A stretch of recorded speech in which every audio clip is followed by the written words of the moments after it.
So, that, Yeah. speakers are muted. Is that That's fine. that's good? Yeah.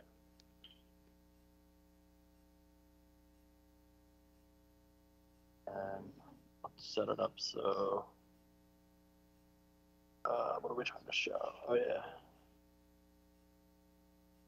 It's really close, I will say, Josh.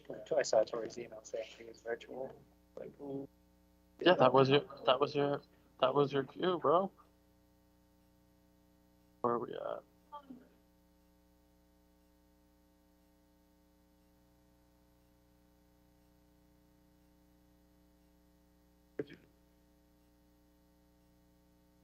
$457 Maple. This thing in here is so loud. it's the whole time. It's hard to hear in here. It must be. That's why I just kind of did the bullets. Yep. You like this room over the other one? Oh, okay. Even with like the new stuff that's happening. Yep. So last night. Is that where it was? Yeah.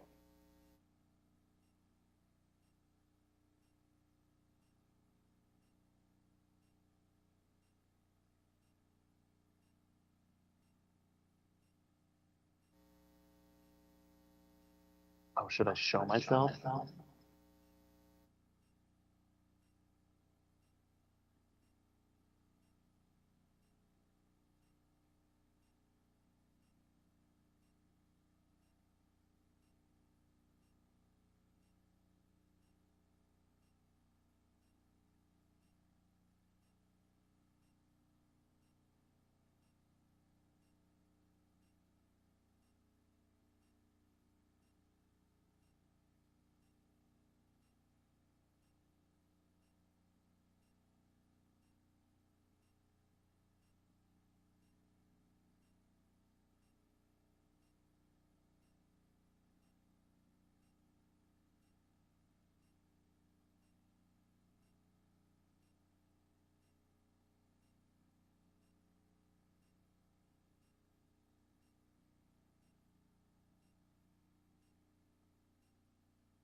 So good evening, welcome to the April 26, 2022 Planning Board meeting. We're conducting this live from the Senior Center as well as virtual online. So if members of the public would like to participate, they're able to do so.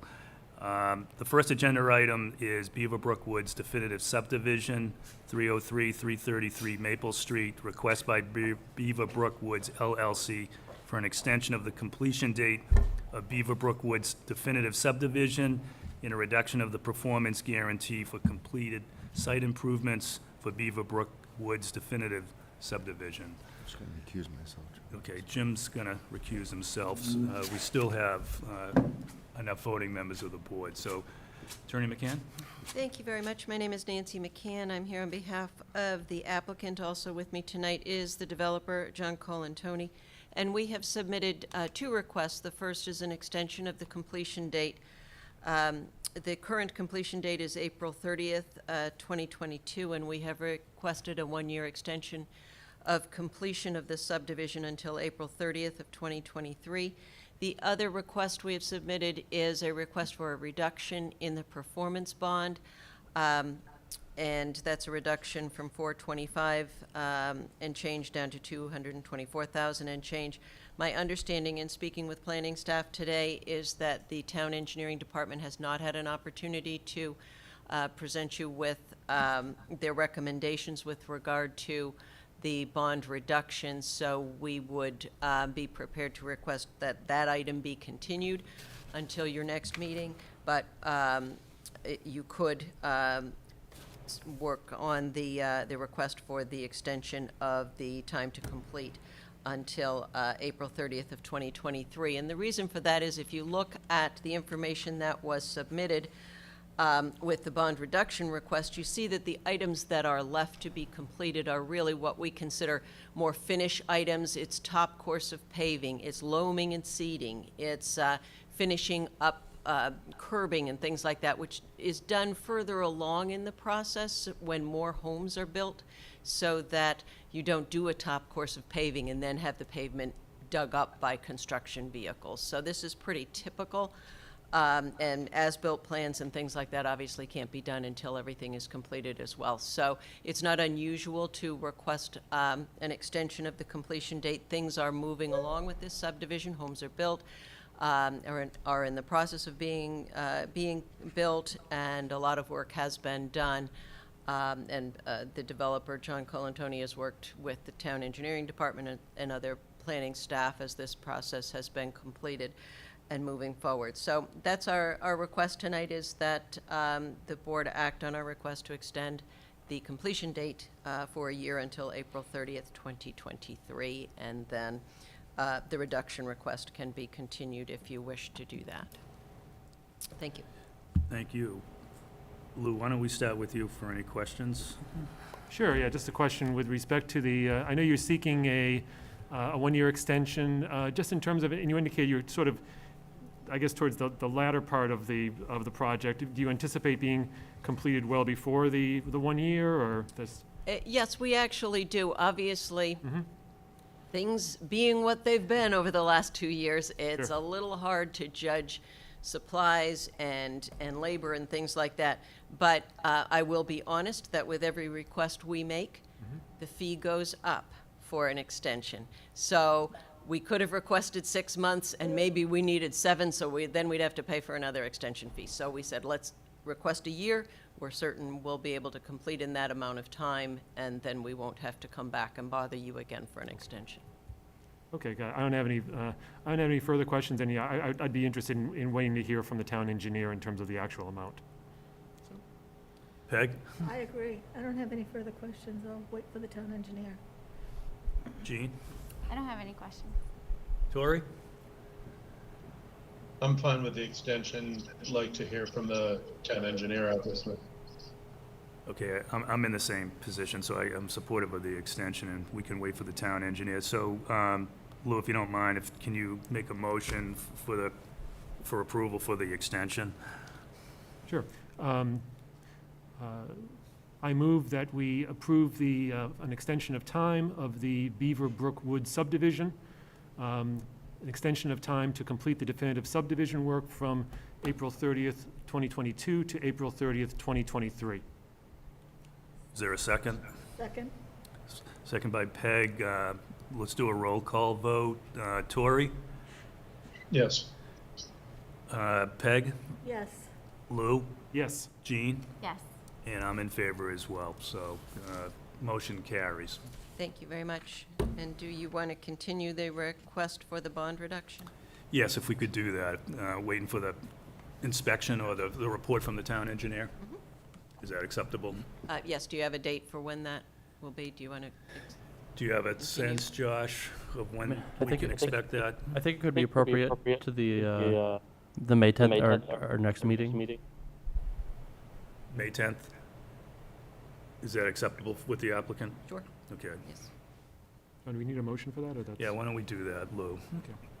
Sure, I would move that we extend the, an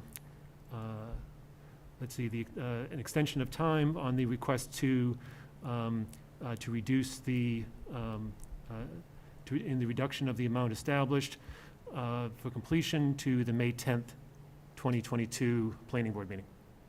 Is there a second? Second? Second by Peg, roll call vote. Tori? Yes. Peg? Yes. Lou? Yes? Jean? Yes. And I'm in favor as well, so we'll Thank see you you very on the much. next meeting. Thank you. Thank you. The next matter before the planning board is the public hearing, 467 Maple Street, request for a special permit and site plan review submitted by Noble Real Estate Holdings LLC pursuant to Section 30, Table 1, Section 4 of the Danvers zoning bylaw. Said property is in a highway corridor zone. The applicant proposes to operate a pet daycare and associated site modifications. So I'll turn it over to the applicant. You can just, for the record, your name, please. Sure. My name is Alex Cedrone. I work with Bobrick Engineering and Construction. We're the civil engineers on behalf of the applicant. Great. Thank you, board, for hearing us. It's nice to finally be in person for a hearing. Speak up a little bit, I'm sorry. Sorry, yeah, I can go a little closer. Yeah, lean in that microphone just a little bit. That'd be great. Josh, would you mind sharing my the site plan? Yes. Now, could you say your name again? I'm sorry, we were having trouble I really hearing. can't hear you. Sorry about that. Alex Cedrone, Cedrone, and I'm with Bobrick Engineering and Construction.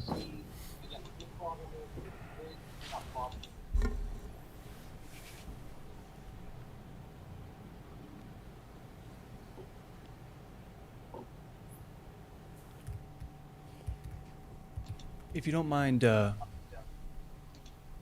going back a couple sheets, I just want to show the existing conditions before we move forward.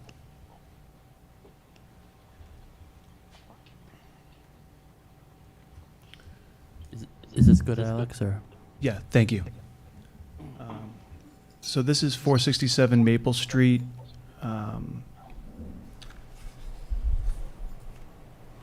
Right here is an on-ramp to Route 62. The existing conditions of the site is a steep hill from the road down to the rear where there's a large debilitating parking lot.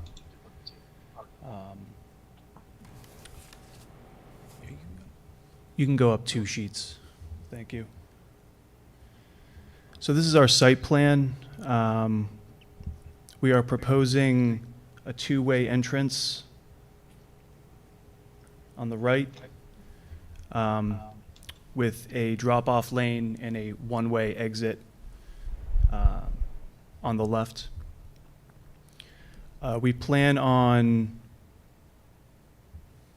removing and resetting curb along Maple Street to make the 2 curb cut work a little better just to fit the site. We will be curbing the drive, putting curb in between the drop-off and the front walkway. As you move along the driveway adjacent to the wall to the right of the building, That curb will transition to a wall. Essentially, we are looking to curb it, but there is some grade differences that a vertical granite curb may not work. So the idea is that we will remove a large amount of pavement from the rear of the building, expand some pavement on the right of the plan to add some parking. To the top left of the site on the plan, we are looking at a artificial turf dog play area. The green would be a grass artificial turf, and the surrounding brown hue is a play mulch for dogs. There will be a dog play shed towards the back of the property, to the left of the wall, separating the play area from the parking area. In front of that, on the other side of the wall, in front of the shed, there is a spot for a dumpster for waste management. And we also have a snow loading and snow pile zone in the back right corner of the plan.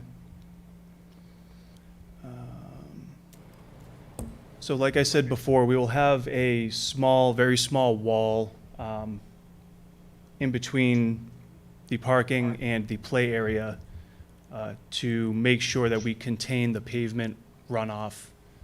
We keep it with the pavement, and we keep it from entering the play area that is considered much more clean stormwater runoff. Does anyone have any questions as to the site plan at this moment? Before I was going to move on to the grading Yeah, plan. why don't you finish your whole presentation, then Sure. we'll open it up for questions. Sure. If you don't mind, next page, Josh.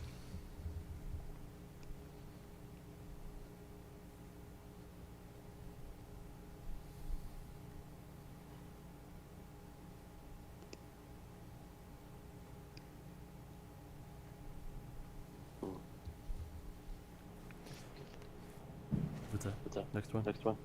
Are you looking for drainage and drainage, or which one were you looking for? Yeah, grading and drainage. Yep, this is it.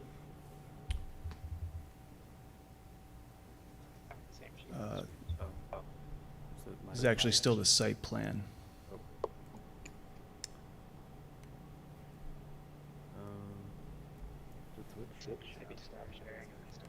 One sec, let me just stop sharing real quick and I'll come right back. Okay, thanks.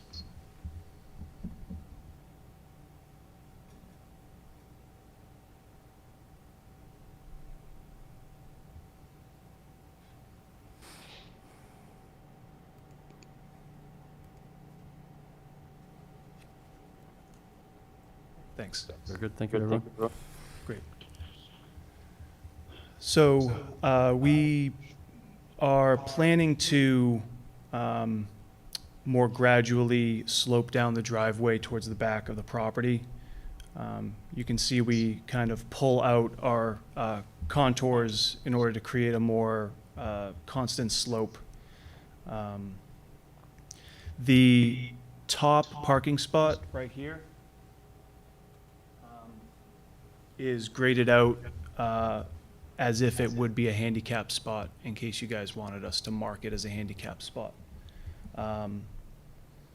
The walkways are all designed as to ADA standards to the best of the ability. The rear walkway does have some stairs, but if we were to keep the handicapped matters to the top of the site, the front access is ADA accessible. The overall idea, other than the parking for the grading, was to make sure that we resemble existing flow patterns. So we are looking to, again, contain the stormwater in the pavement area and let that flow towards the back to the snow storage area. And that snow storage area consists of crushed stone, so it'll help infiltrate and treat the runoff. The play area, we have gone back back and forth a couple of times with town engineering. And town engineering would like us to add a filter strip along the rear property line, essentially. There was some back and forth because we were worried about crushed stone and dogs and making sure they're not choking on stone. Dogs love to eat rocks.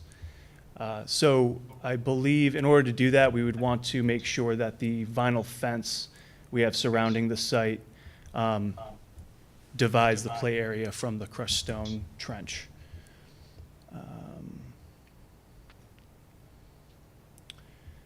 All retaining walls on site are less than 4 feet in height. We've added some labels for top and bottom of wall to illustrate that.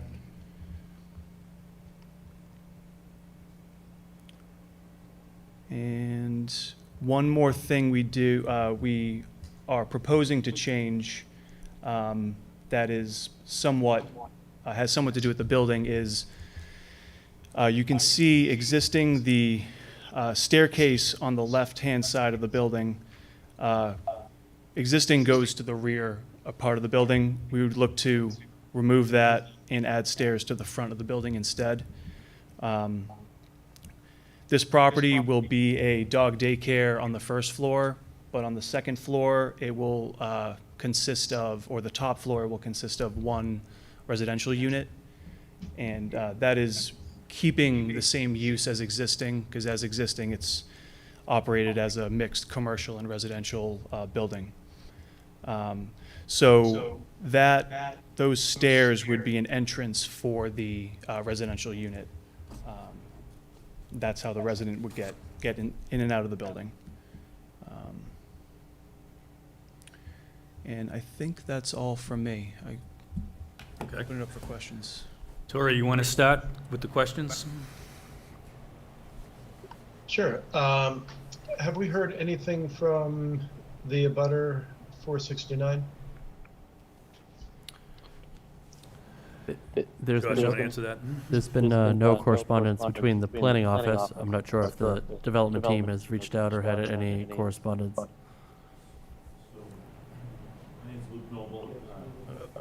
Yeah, do you mind going to the microphone for the people at home?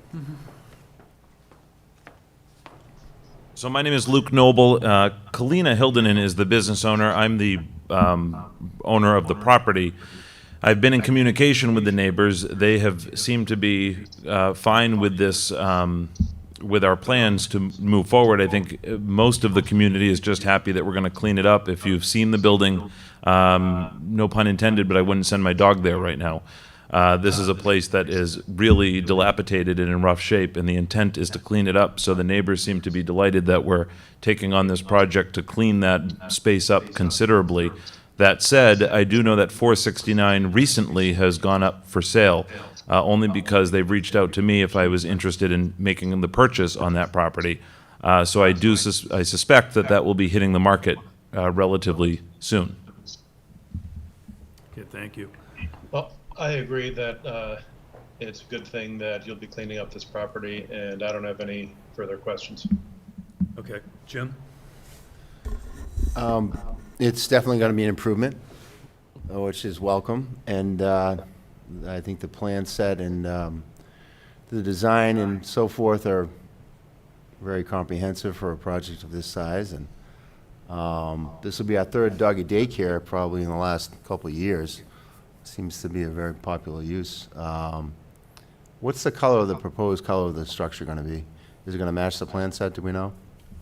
Just so we're not surprised by some crazy color.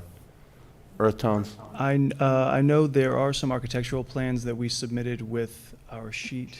Yep. Hard to pick up the color. I don't know if that's going to be maintained. Is this the correct sheet? Yes, yeah. So it looks like architecturally they're planning on painting it some sort of a light earth tone. I don't know exactly. I know we do have John virtually He may have a better answer than I do. Yes, can you guys hear me? Yes. John Seeger with Seeger Architects. Yeah, you're right, the building has been neglected for years, and I'm looking forward to cleaning it up as well. The main, especially the front of the building, to get rid of the storefront. But as far as we're keeping the red shingle roof, I think Luke the owner can confirm that it's still in decent shape. But we were introducing like more of a neutral beige color, such as Tim just mentioned. And we're also replacing the T111 in the back. There's a vertical plywood board, and we're adding pretty much a concrete board around the foundation and painting that a gray neutral color. It's durable against the soil, and as well as being able to clean up after any doggy accidents. But I think overall, we're trying to keep the overall color neutral for the base of the building. Great. Do you have a resolution on the ADA issue? Do we know if you do need that parking space or not? Has that been confirmed? We designed the site with the understanding that we would not need the handicap spot based on the number of spaces and the fact that it is a redevelopment, though we wanted to make sure that if you guys wanted a handicap spot, we had one readily available with our design. But you're essentially going to be a drop-off facility. It's not really going to be open to the public per se. It's just going to be for your employees, really? I believe so. Kalina, Just identify yourself if you could, please. Hi, my name's Kalina Hildenen. We will have a small retail section in the front, so when people probably come to pick up their dogs, when they're coming inside, they can get dog food, but usually that will only be a couple people at a time.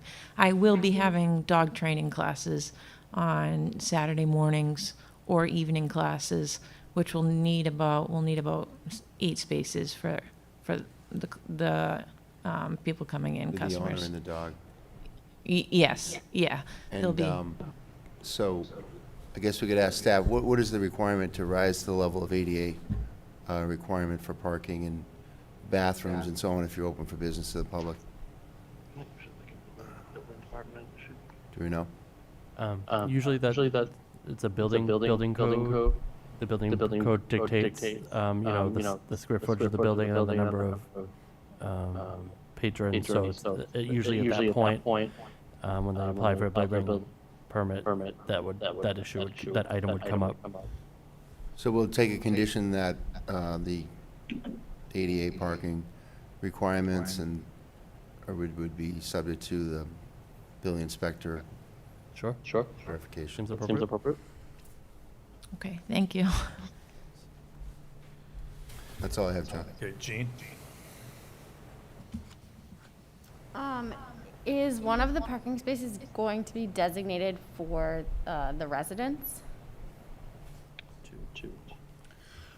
So we did not designate any particular spot for the resident. The number of spaces or the calculations, they're over to the left side of the plan, though they're very small. It is a combination of a dog daycare and a residential requirement, so that went into our equation for parking. So we could most certainly designate one spot with a sign or something saying, residential parking only. Yeah, I think if you could do that, it would be nice, just for them to not have to worry about, where they're going to park or if somebody takes their spot, so. Thank you. Peg? We have a requirement that dumpsters are screened, even at the rear of the property, so is this dumpster screened? Yes, it is. It's kind of hard to see, but there is an outline around the dumpster shape. It would be a vinyl fence that would match the vinyl fence surrounding the property. And I know you said this before in one of your letters, but what are your hours of operation? I don't know them off the top. I know I responded. Yeah, they're somewhere in an email. Yeah, I could probably do pretty good off memory, Kalina, correct me if I'm wrong, but I had just responded in that email after we spoke. This is Luke Noble again speaking. So I believe it's the weekdays, 7 a.m., so people can drop off their dogs while they're getting ready to go to work, until 6 p.m. What I was going to say that. And then Saturday morning, we put 8 a.m. to 1 p.m., mostly for training and dogs to come in and run their training. And I saw that you wouldn't have any vans, large vans dropping off dogs, right? I'm sorry, I didn't hear the question, but you did? You don't have any I'm sorry, I should use this. Don't worry, no problem. You don't have any large vans dropping off dogs, No vans, right? okay? No. And are you confident that that's enough spaces? I think that's a fairly narrow street. I drive down there quite frequently. I don't know if you could have parking on the street. You're confident that you can keep parking on site? So I guess the good thing about the doggy daycare component of this is that it's mostly a drop-off and pickup. So the good thing about the front of this is that there's no parking in the front, giving favorable arrangement for people to be able to drop off the dogs without going on the street, which is very important, to be able to then loop through that driveway pretty efficiently, drop off their dogs, and leave. So it'd really be the staff and people going in to grab maybe something on the retail side that would be utilizing the parking space. Okay. That's it for me for now. Okay. Lou? Yeah, I have a few questions here, just, so in terms of, and I agree, in terms of the site, definitely will seem like it'll be an improvement. What's that? It's a low bar. Okay. But just a few questions, in terms of the, so I understand in terms of there will be a residential unit. Will that be, rented on the open market? Is that for a member of staff? How is that going to be, used? So right now, there is a tenant that is there, and when I bought the building, he was there, and I did not ask him to leave because there was no need to ask him to leave at this point. So I think it would certainly come up for discussion if he were to leave voluntarily, because that's his home at this point, and he's been there for a while. The intent is to leave him to stay there and live there through the construction, which he seems very amenable to. And I agree also that the designated parking spot would be important because you want him to be able to come home, or her, whoever's there, to be able to park and go up to their apartment. Now, if it were to become vacant, I think I would first offer it to the tenant on the first floor, the doggy daycare, and ask Kalina if she wanted that unit for whatever reason. Sure. Otherwise, it would go out on the open market for rent as it's like a one-bedroom apartment. Got it. On the top floor. Okay, that's helpful. In terms of the, you may want to stay up there. In terms of the retail space as well, so I think it was mentioned that it was really planning to be more of an adjunct to the doggy daycare, like Correct. pick up some food or treats or what have you. So it's nothing more extensive than that. Correct. It's actually, for the build-out portion of it, it's relatively small. It's mostly going to be focused a lot less on food and mostly on the items related to training, where people would buy their leashes and their harnesses and the equipment that they would need to train their dog. That currently, Kalina has been running a doggy daycare for the last 14 years in Hamilton. And they're carrying that business now over to, the intent is to carry that model over here at the new facility. And what they do there, correct me if I'm wrong, is they have a very small retail section that focuses on specialty items related to training, and as well as some specialty foods and treats for the dogs. But it'd be a very small component of the overall front square footage. And what's the facility called in Hamilton? WAGs. WAGs, okay. And so it would be, this would be a subsequent iteration of WAGs here in Danvers? Correct. Okay. In terms of any other things, I know it was asked earlier about dumpsters. Any other sort of considerations in terms of, waste management? I know I saw that there could be potentially 50 dogs there at any, during the course of a day. I mean, how does one sort of deal with sort of the waste, as well as is there any issue with respect to pollutants in terms of runoff? Yeah, and that's interesting, because that was actually a bit of a learning curve for me as well. So my understanding is, and I'll ask Kalina to correct me if I'm wrong, I've learned a lot about this just in our communication in the development of this project. So the dumpster on site is needed because for how many dogs, for each worker, how many dogs per worker? What's the ratio? 15 to 1. So as dogs go to the bathroom and they have their waste, they need to timely be able to clean up that waste and be able to put it into the dumpster that will be on site.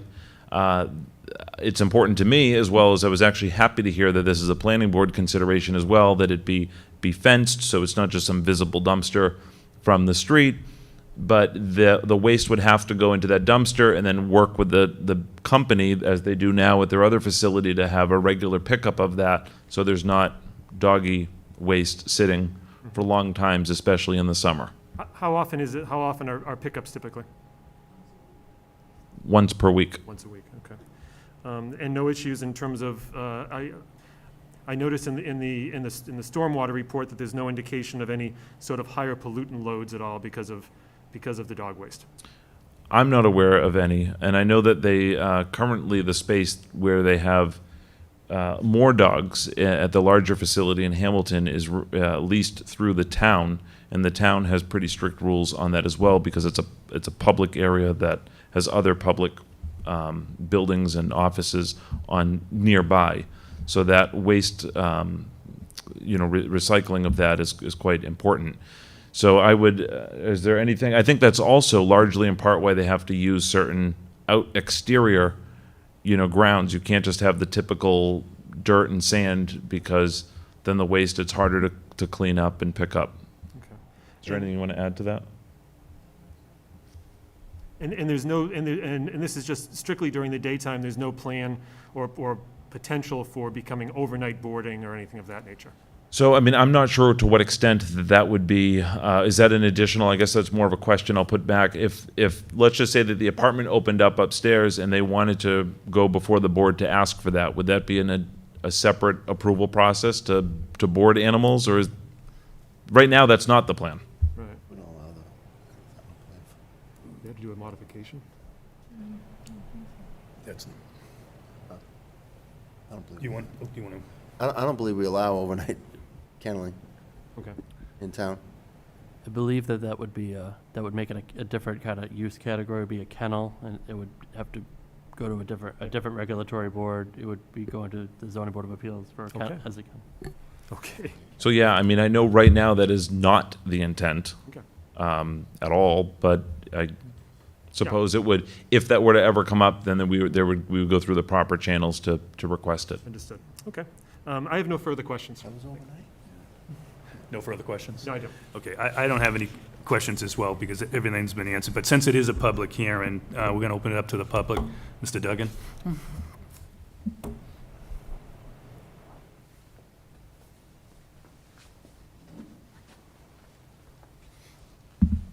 Thank you, Mr. Chairman. Matthew Duggan.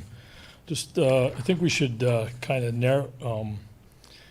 of zero in more on the parking. So, through you, Mr. Chairman, to the staff, for the residential units, I think it's table 3. What's the requirement for parking for the residential unit on the second floor? Is that 1 space or 2 spaces? Josh, you want to answer that? It's 2 spaces. 2 spaces. Okay. 2 spaces, okay. And then I think I heard that there was going to be 3 staff members, so that's additional 3 spaces. And then you have people coming and going, pretty much, it sounds like, throughout the day. 50 dogs sounds like quite a few animals for that size parcel. And that's, to be clear, that's a busy road. I don't think you would consider that there's any on-street parking available. You have a lot of traffic using that portion of Maple from Leahy. You have from Kirkbride. It's an on-ramp to Route 1 South from 62 East. So there's a considerable amount of traffic, and also you have the firehouse there, you have Sapinos. And so putting cars on the street there, I think would be, I think it would interfere with the flow of the traffic. So if you have the requirement for the 2 units for the residential, 3 for staff, and then you have the customers coming and going, I'm wondering what are the total number of spaces that would be available for this parcel? So there's 8 in total, is my understanding, correct? So assuming that the resident is there, right, you would have, my calculations, that it would be 3 spots to handle the ongoing dropping off and picking up. Is that, from the applicant's perspective, the math? And based on your experience in Hamilton, is there any off-street parking associated with your business, or is it all on-street? I'm just curious, just so that we can get if you don't mind coming up, so we can get a benefit of how the business model works.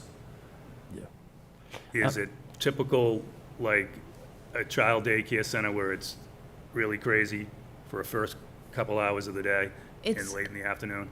It's never do we have more than 2 or 3 cars, 2 cars at one time. And it's very quick running in and out. In the evening, at pickup time, usually around 6, 7, it tends to, we'll get a couple more cars. At the one it's Wenham, in Hamilton, Wenham, it's in Wenham. Okay.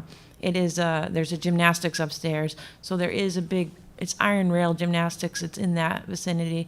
So I don't know if you're familiar, but there is a big parking lot, but we have a sectioned off where people pull up where you can fit 2 cars, and that's where everybody picks up. So there's never more than 2 cars. So maybe, Or 3 can I cars. ask it this way then? Is the typical customer of yours using the daycare for the full 8 hours a day, or is it a couple hours? How do we get to 50 potential animals being taken care of? I mean, 50, so the one in Wenham has more dogs, and we only have 10 dogs per space.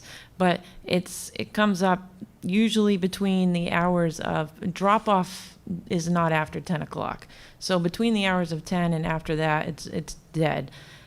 Between the hours of 7 and 10 is when people are coming up and dropping off. And it's just a quick, we run out and grab them, pick them up. And then it's during pickup time that we'll get 2 or 3, 2 to 4 people, maybe 4 max at once Okay. coming in. Thank you.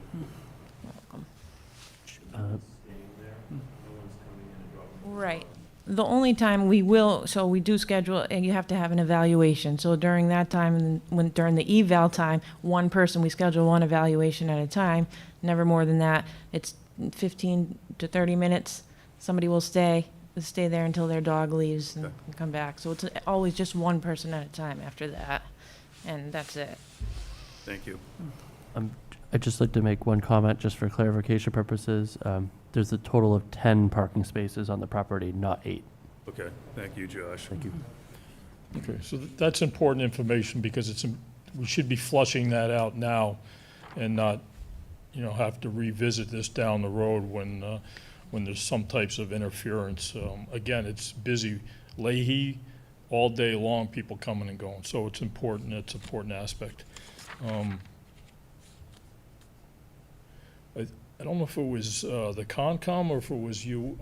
You mentioned, one of the board members mentioned 2 similar sites over on Route 1 North that were approved within the past couple of years. And I remember there was discussion about how to control animal waste to prevent runoff. And I don't know if that was because of there was beaver brook and wetlands at the rear of those sites. Maybe that's what triggered that type of evaluation. Maybe it doesn't pertain to here. Has that any discussion revolved around that? Those 2 particular sites, I know there was some concerns. Has staff or the town had any complaints around that issue? To your knowledge? We haven't had any discussions on waste for this site. I think the applicant kind of covered that too with the reference to the dumpster and everything else going on. I mean, for sanitary, they'd obviously need to install waste out there if they're gonna run any utilities to the shed, but that's a building permit issue, so. Yeah, and I'm focusing more on the liquid waste, not so much the solid waste. For the signage, I didn't hear any discussion about signs. Is there, was that part of this application, were there signs discussed? Do you want to comment on the signage? So right now in the building, there are several signs on the building. I don't even know what the signs are advertising, but they're there.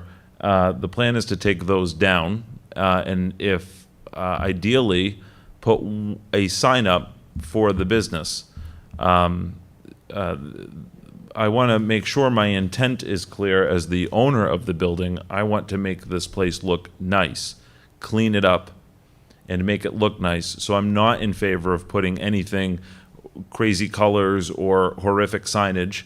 And I think the business owner would agree that putting something that looks clean and professional would be the goal. So we're certainly open to suggestions, but I would like to rely on my architect to help lay out where the signage should be placed, both for visibility but also for aesthetics. Okay. Yeah, when I mentioned signage, I was thinking more about the size, because I know there was I think there was a gun shop in there, and there was a very large sign on the side wall that faced the ramp that runs behind Sapino. So I think that's really more the gist of my question has to do with the actual signage and the number of signs. Okay. And then I think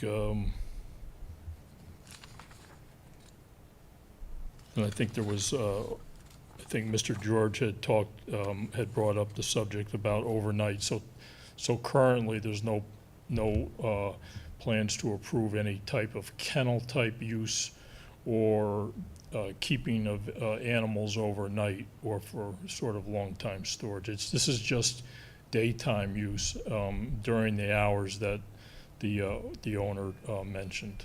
Correct. Okay. Good. All right, that's all I have. Thank you. Okay, thank you. Any other comments?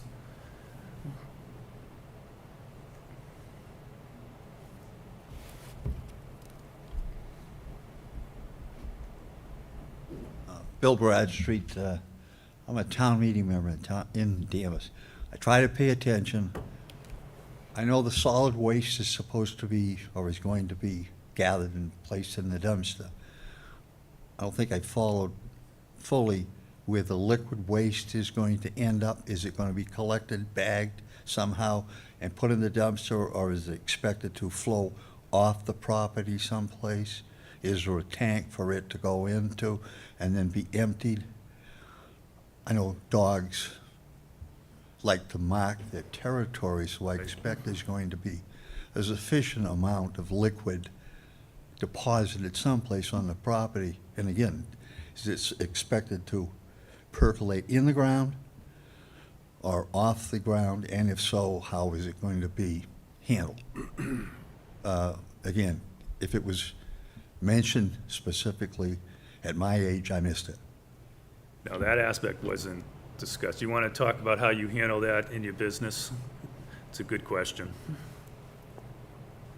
So Kalina Hildenin again. So the turf, the green turf that is used in a lot of training kennels, boarding kennels, and doggy daycares, it's that artificial green turf, but they make it specifically now for dogs, for pet care facilities like this, where it absorbs the urine, and then every single day, and what we do even now at the other place is we have a Wizzy Wash, and it's made specifically for that. It's a Wizzy Wash attached to the hose, and it cleans, filters out everything and makes sure it's clean, and it's very sanitary, all of the above. So we make sure that it is clean, and so you can't even, the place that I'm at now, you can't smell anything when you come in.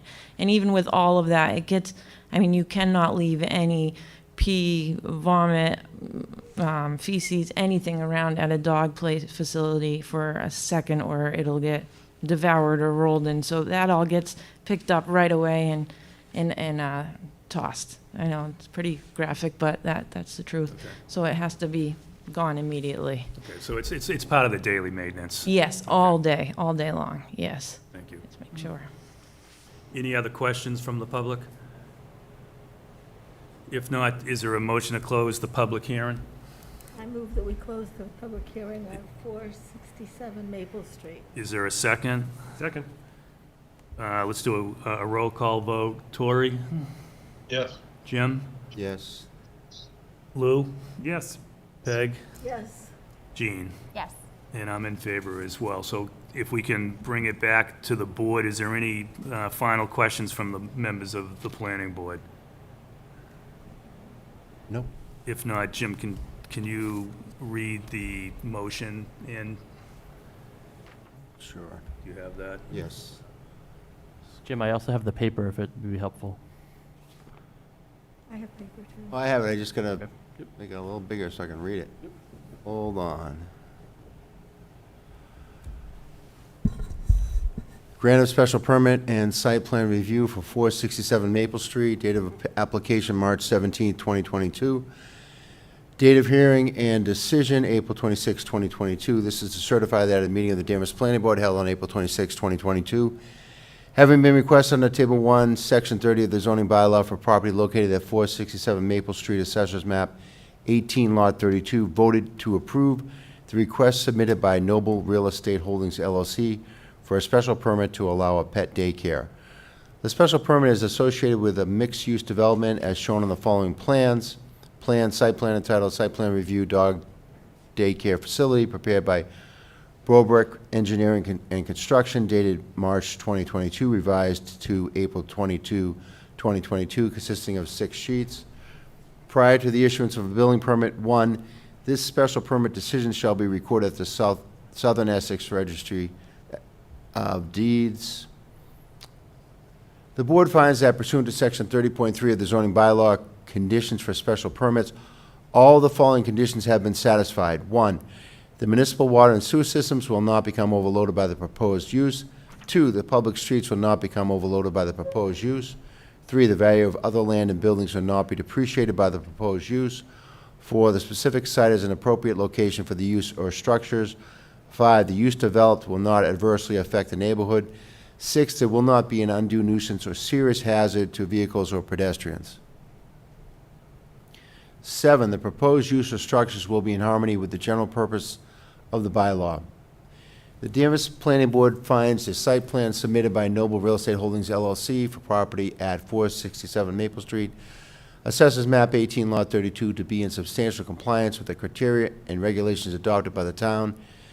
Details of the plan review can be found on the following plan: Site Plan Review Dog Daycare Facility prepared by Brobrick Engineering and Construction, dated March 22nd, revised to April 22nd, 22, consisting of 6 sheets. The following submission requirements have been waived. Section 4.3.1D, title sheet, existing contours at 10-foot intervals. Existing contours are shown on the existing conditions plan C100. Section 4.3.1F, title sheet, zoning district boundaries are not shown. Section 4.3.2, site analysis plan. No site analysis plan submitted.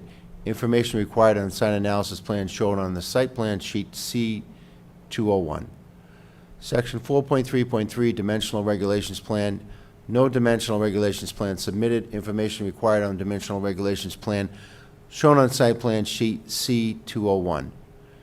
Section 4.3.4F, site construction plan. Proposed drainage systems in general. The proposed drainage system in general is not shown. Section 4.3.4I, site construction plan, a table indicating amounts of earth material that are to be removed, added, or reused on site. A table with the amounts of earth material to be removed, added, or reused on site is not shown.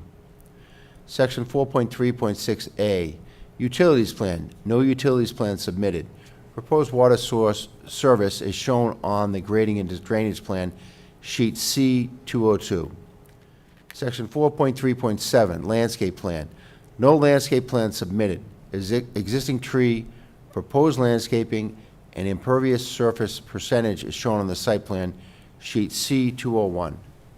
Section 4.3.8, off-street parking and loading plan. No off-street parking and loading plan submitted. Parking is shown on the site plan sheet C201. Section 4.3.9, lighting plan. No lighting plan submitted. The project will include traditional residential outdoor lighting to illuminate the walkway, stairs, and doorway for the residential unit, and lighting for the walkway and doors for the proposed dog daycare facility.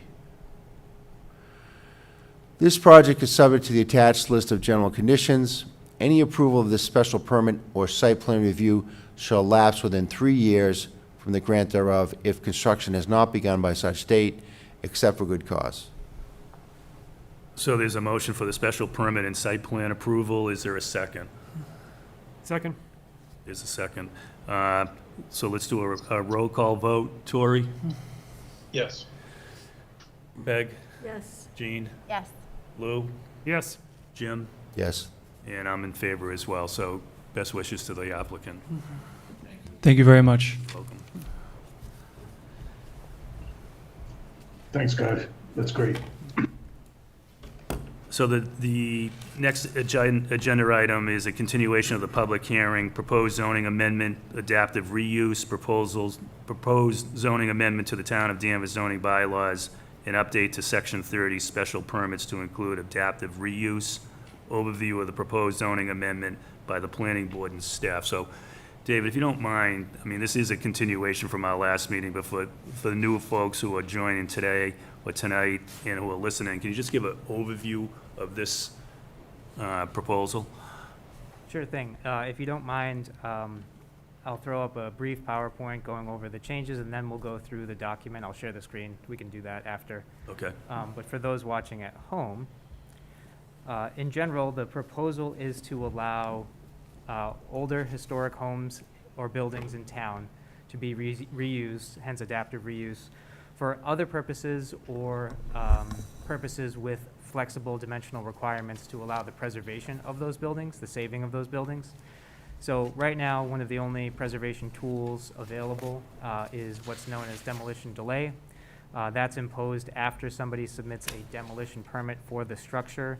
The delay can be up to 12 months, but then after that, the applicant can demolish the structure or home. With this bylaw update, it would allow the continued use of that structure or building for a use other than that was originally intended, or for the same use, just perhaps with different dimensional requirements. So an attempt to add another tool to the toolbox to save those historic structures. So with that, in a nutshell, really quick, updates since the last we spoke. There was a conversation with the Finance Committee as well as discussion with Richard Trask, who is here this evening in the front row, to update the date to structures prior to 1890. I was informed through a colleague that it seems there was a run on permitting after that date that incorporated a number of structures that would be included if we set the date at 1915, which was the date in the previous demolition delay bylaw. Additionally, we get the benefit of capturing all first period Georgian, Federal, Greek Revival, and Gothic Revival era homes. So those are, generally significantly important structures in town. One of the other changes was we removed the term landmark throughout. It looks like a lot of red, but the reason for that was changing the applicability from what is the definition of historic building or landmark from the demolition delay bylaw to a static date of 1890, left the word landmark floating, as landmark is not defined in the zoning bylaw.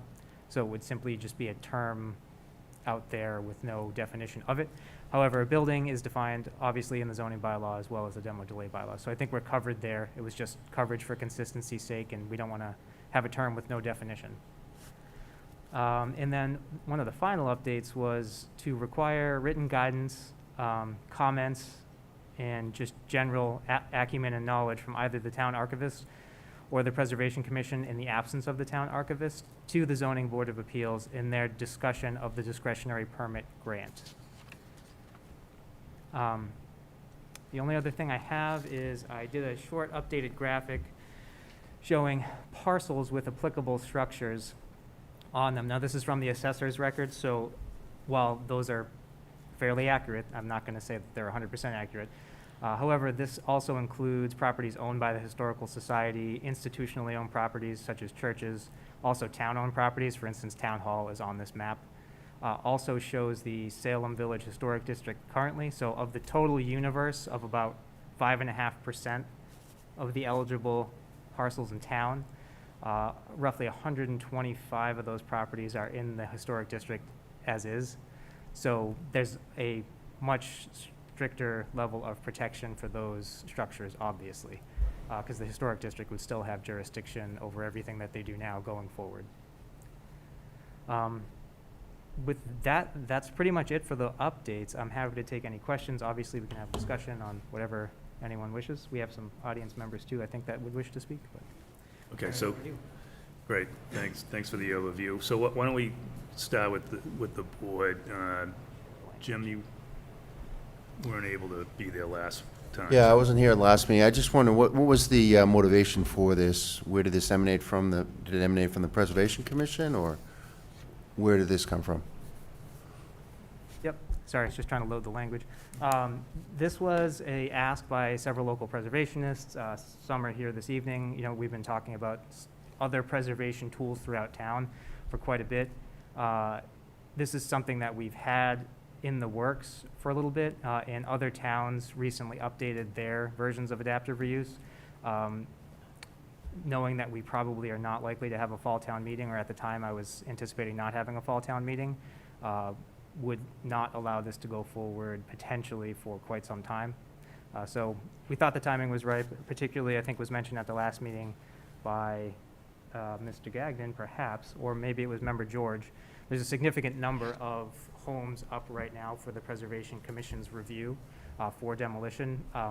So the volume is increasing, I think, as we are heading forward. I don't know if it's economically tied in, but Lou can probably speak better to the intricacies of those projects. John? Yeah, go ahead, Lou. Why don't you give an overview? Yeah, I was mentioning at the last meeting, there have been a number of properties that have come before the Preservation Commission lately.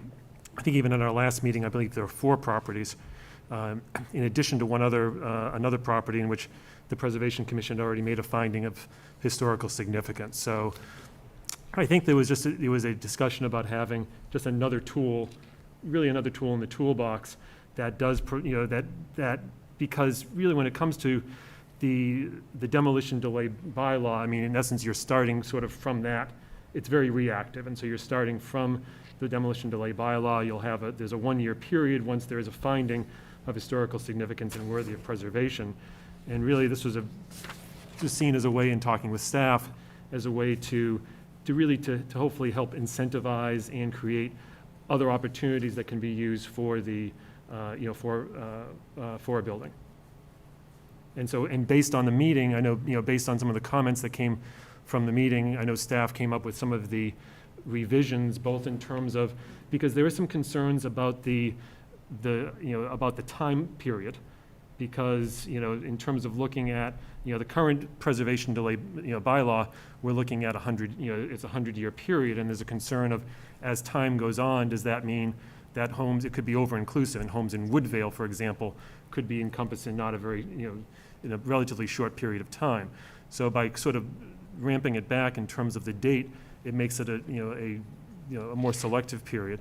And moreover, I think there was a concern too about that there be some, sort of consultative function as well. And so I think that was why having the town archivist, or in the town archivist's absence, the Preservation Commission to at least weigh in on the property before it goes to the ZBA.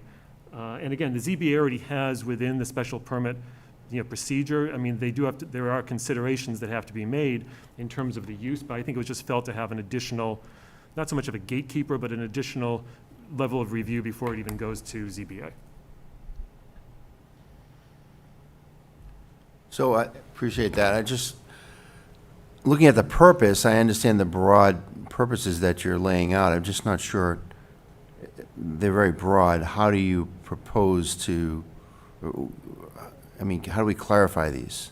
I understand you're encouraging preservation. I understand that you're going to establish some eligibility criteria. being the, the age of the building and so on, how are we going to expand economic options by removing barriers, which I think that's an interesting statement. What barriers, what economic opportunities? Are we talking about specific grants that are available? Are we talking about, I just think the language is a little curious, removing barriers presented by zoning governing eligible buildings. What does that mean? And how are you going to clarify that? Because it seems very ambiguous to me. What barriers are you removing that a normal or maybe a not historic home developer would have to go through? And we're going to remove certain things that a historic home does not have to do? I'm just wondering, we need to tease that out. It seems extremely ambiguous to me. Okay, I mean, were you offering? I'm asking, because I wasn't here at the last meeting, I don't know, we have a kind of a broad purpose, but how do you backfill that purpose with specifics? I mean, how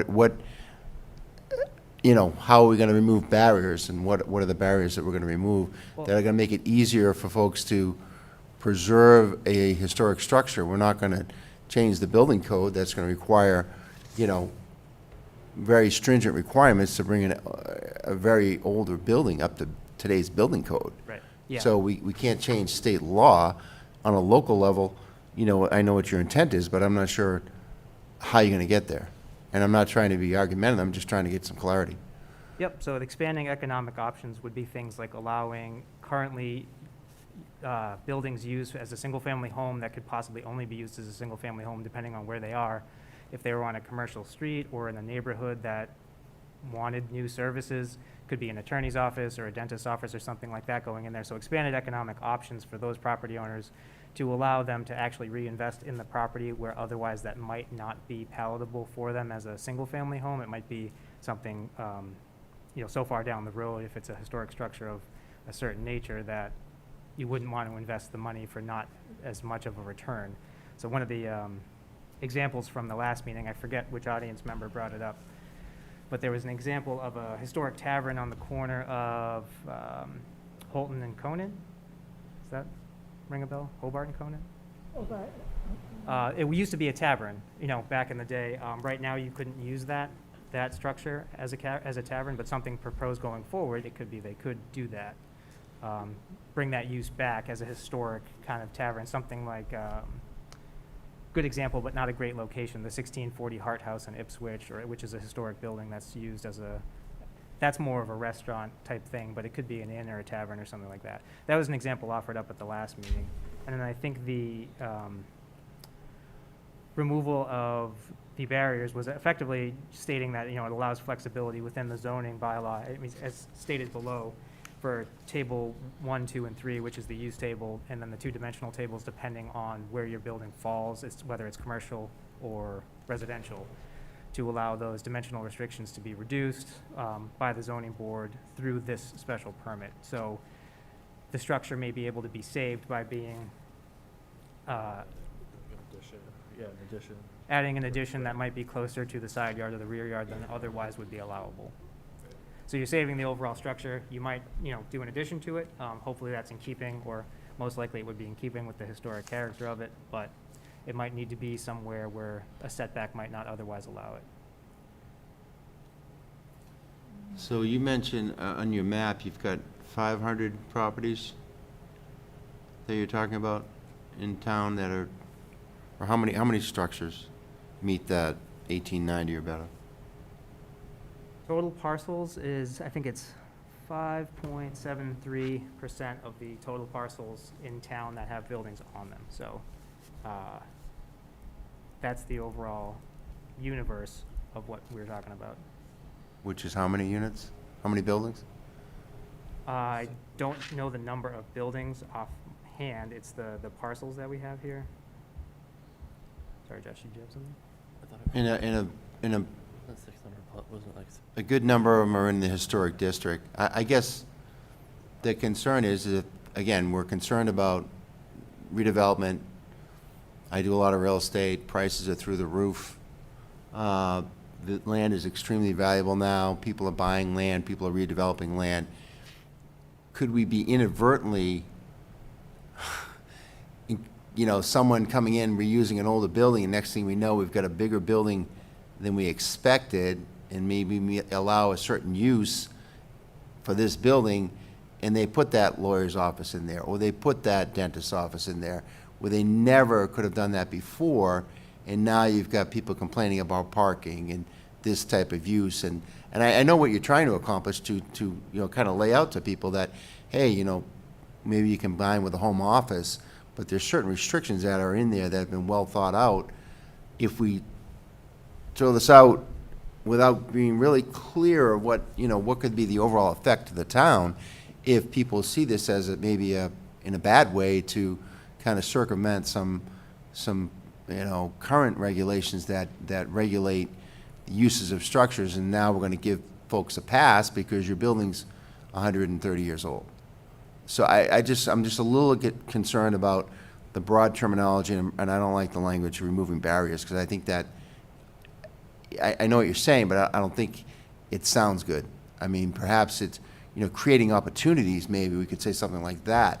Removing barriers sounds like you're trying to maybe circumvent some well thought out planning. I mean, if you're in a neighborhood and sure you got a few historic homes in there, we're going to try to pay the extra cost to preserve this home, which is going to be costly, to keep the facade and to keep the workings of the house compared to tearing it down and putting a new construction. But we just have to be careful in how much you're going to allow for leeway. And do we have specifics, or you're going to allow the ZBA to do this on a case-by-case basis, which, I'm not sure if that's the best thing either. I don't know. You seem to be giving them a lot of discretion. Yeah, I think, so you'd still need to comply with all parking requirements and all other aspects of the zoning bylaw, anything that's in there that's not part of those tables for the most part. So that's certainly a safeguard. We kind of thought about different scenarios that would happen for things that have large parking requirements. I think we discussed last meeting as well, a lot of the asks for this are going to be market driven. There's just certain places that you're not going to propose an option for a certain type of use because just financially it's not viable for that type of business or other type of use. I think also, it's important to remember this would only be usable by those applicants seeking to want to use it. So first of all, you'd have to have an 1890 building, you'd have to want to save it, you'd have to want to do something else with it, and then it's still a discretionary permit to the zoning board. So it's not exactly like anybody with an old building's just going to throw a flyer out there and do whatever it is they're going to do. Would you be more comfortable with expand economic options for property owners by allowing creative options for eligible buildings? Yeah, I think you have to be careful. You're not promising more than we can deliver, because again, if you're still going to be barred by local regulations, I think removing barriers might be a little overzealous. Sure. And everything else that every other board or commission oversees doesn't change. So if you need to go to Preservation Commission, this doesn't supersede that. If you're doing demolition on the building, you could apply for this, the ZBA could grant this, and you still get demo delayed. Or, in any other manifestation of that. So you'd still have to apply to the historic district. If you have wetlands, it's still Concom. Obviously, you need to comply with everything in the building code, as you pointed out as well. So there's still a lot of other... Is there state funding available to help folks that may want to entertain this option? Entertain the restoration. There is occasionally funding. It's few and far between, but, perhaps if we were going forward, if there's CPA instituted in town or something like that in the future, there could always be an ask in some way, shape, or form, but depending on how that was laid out, obviously. Okay. That's all I have at the moment, John. Thank you. Okay, so let me just do this. Tori, you have questions? I know you had an opportunity last meeting to... I do actually have more to say on this. Okay, can you just speak up just a bit? We have a hard time here. Can you hear me okay? Yep. Okay. I like the changes to eligibility. I'm very happy with the 1890 cutoff and the guidance from the archivist or preservation commission. I'd like to talk about section C. It seems to me that 3, modify the dimensional controls of table 2 and 3, is largely within what ZBA can do already. So 1 and 2 are the real special permissions allowed by this. Propose a use for the eligible building not currently allowed in the Danvers zoning bylaw. What's an example of something that we don't allow anywhere in Danvers that we would want to put in a historic building in potentially a residential neighborhood? Sure. John, you want me to? Yeah, please. If it's helpful if we can use some examples, because I think that kind of crystallizes what the objectives are. Sure. So prior to the update for downtown, we didn't allow brew pubs or nano breweries or things of that nature. That could be some use if somebody had an eligible building in an advantageous location. I'm thinking in downtown probably. But without that zoning change that we did, that wasn't really an allowed use, or certainly not a specified use in the bylaw. So that's one example of something that could be offered up in the future, depending on how this bylaw goes. The concern I have with both 1 and 2 in section C, use is permitted in another zoning district and use not currently allowed in the Denver zoning bylaw, is the sort of slippery slope effect. Maybe the abutters are convinced that a very small, tasteful nano brewery would fit right into their neighborhood. And then somewhere down the road, that looks a lot more like a sports bar with people outside and traffic. And, you know, the office use that, you know, might be a single person working at home as a lawyer, realtor, all of a sudden becomes several people in an office use in some sort of business with a lot of customer traffic.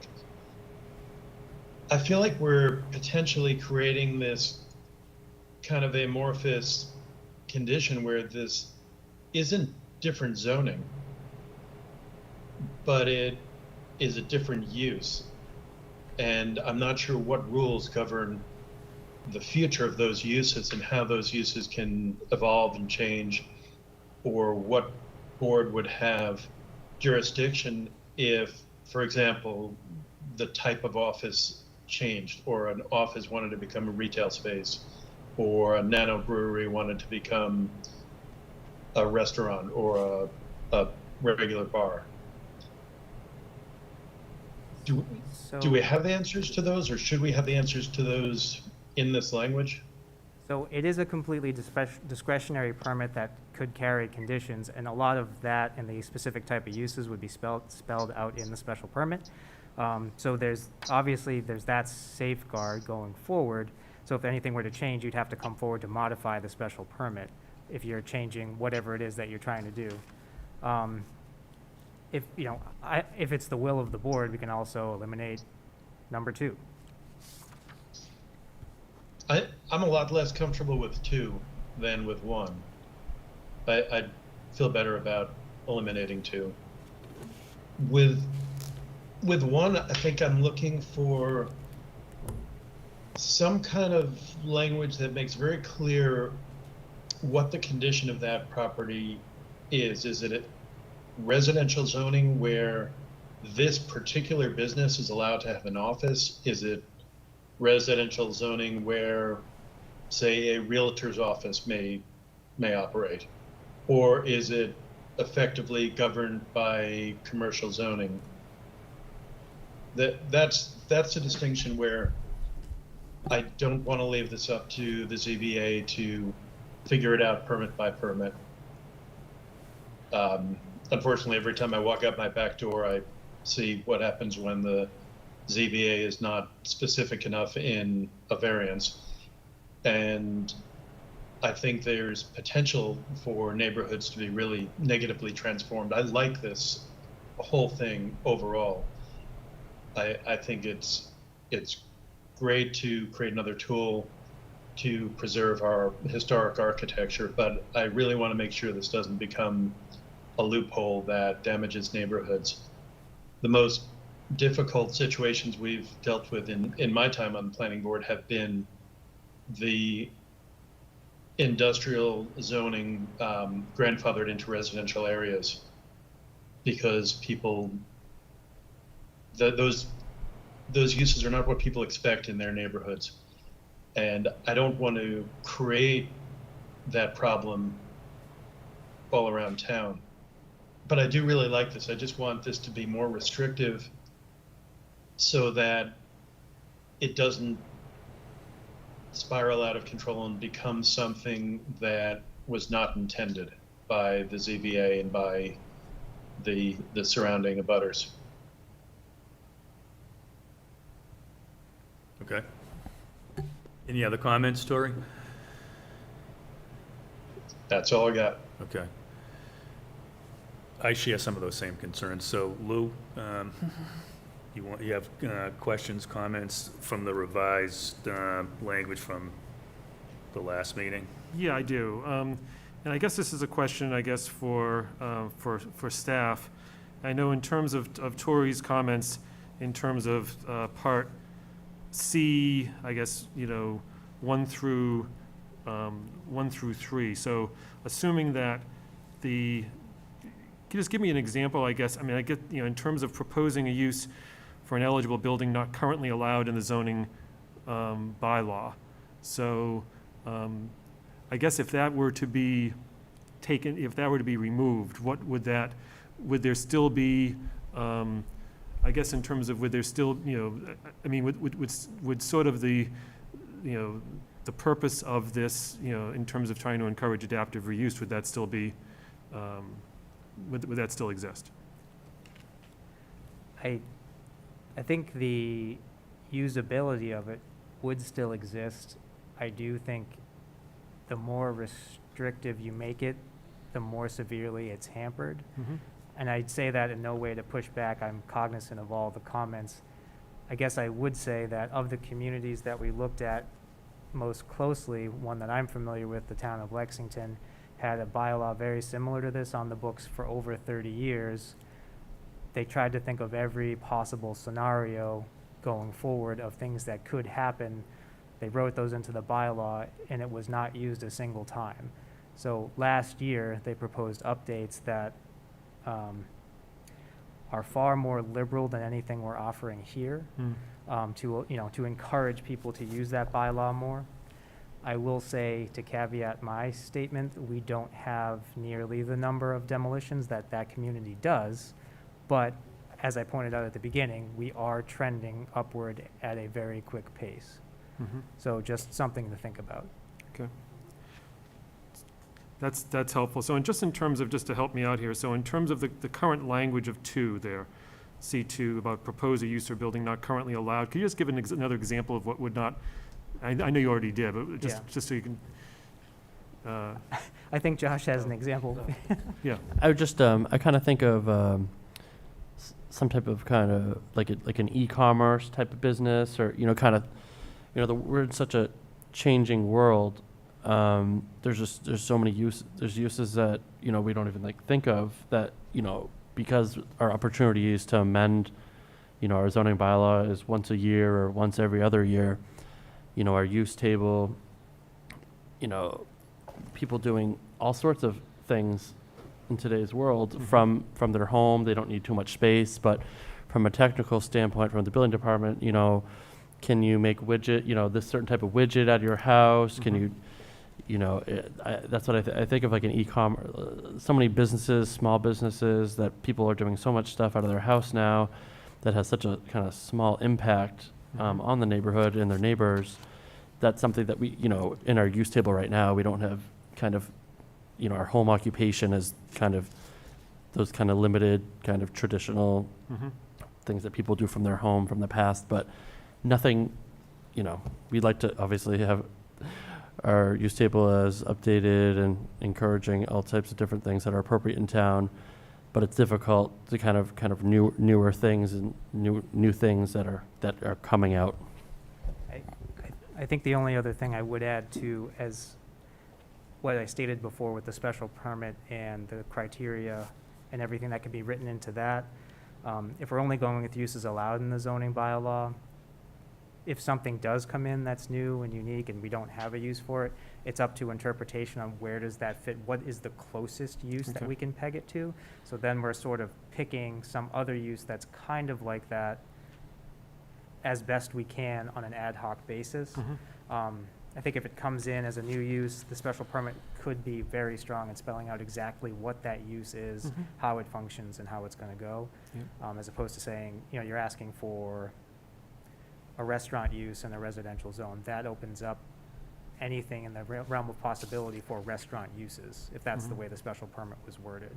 So obviously, you know, the zoning board would be coached and guided on conditions that they could instill to not have those negative impacts be there. But it's just, again, another thing to consider. And I think that's something as well in terms of consideration, you know, in terms of, I know coming from the last meeting, I think, of you know, I think of adding the additional, you know, safeguards. I mean, there's already, under the special permit granting authority, I mean, they do have criteria that they are required, you know, that they're required to meet. And I thought that, you know, that adding the language from the, you know, having a consultation, a written guidance from the town archivist, I think is significant, because that's something that's typically done for all of our, you know, on Preservation Commission, in which I sit. That's something that's done for every building that comes up, and we've seen a number of them lately, where Richard Trask will put together a summary of the, you know, of the building, of the history of the property, and some of them certainly are ones in which it makes it very clear that this is a historical building. It should be, you know, and it's worthy of preservation, and other times it's not. So, and I don't have anything further, John. I'd be interested in hearing, I know that we'll have a public comment part, but I'm interested in hearing also what the public, as well as what Mr. Trask has to say as well. Yep, agreed. Peg? I agree with Torrey and what he said, but I do think we need another tool in the toolbox too. I mean, I go out my driveway and there is I can count 3 houses in a row that are in complete disrepair. And one person actually said at a meeting that one of the reasons he hasn't done his porch is because he can't afford it to meet the standards of, you know, what the commission wants. So, I mean, I think that this gives an opportunity to the homeowner to maybe have a small business or something within their home, and then maybe be able to fix up the outside. But I do believe that there's a lot of questions here, and there's a lot of concerns, as Tori has mentioned and as Jim has mentioned. And, you know, I'd like to hear more information on how we can resolve that. Okay. Jean? Yeah, I guess I echo what everybody else has said. I like the addition of the Preservation Commission and the archivist, so I think that's helpful, but I would like to have a little bit more information. I think we're all saying the same thing. So love to have another tool available, love to see these older historic buildings preserved. It's just, we got to find the balance so we don't have encroachment, right, in certain residential areas. You know, I don't know if people do bed and breakfasts anymore. I mean, certain uses are no-brainers, right? I guess it's the fear of the unknown. And in order for us to generate the support going forward, especially on the town meeting floor, I think we got to be a little bit more definitive to protect the encroachment. I mean, some of this is logical in the downtown historic area, downtown, but I can see how it can encroach on certain residential neighborhoods at the same time. So that's what I'm trying to find, that right balance too, David. But why don't we open it up to the public so that we can get more feedback as a board? Is who from the public? Could I ask one go question? Yep. Dave, have we heard from the ZBA, because the ZBA would be the special permit granting authority? Have they weighed in on this? All the material was sent to them. They did not respond, but they have all of the information to date. I think it may be something that needs to be brought up at their next meeting, because again, they're the enforcement.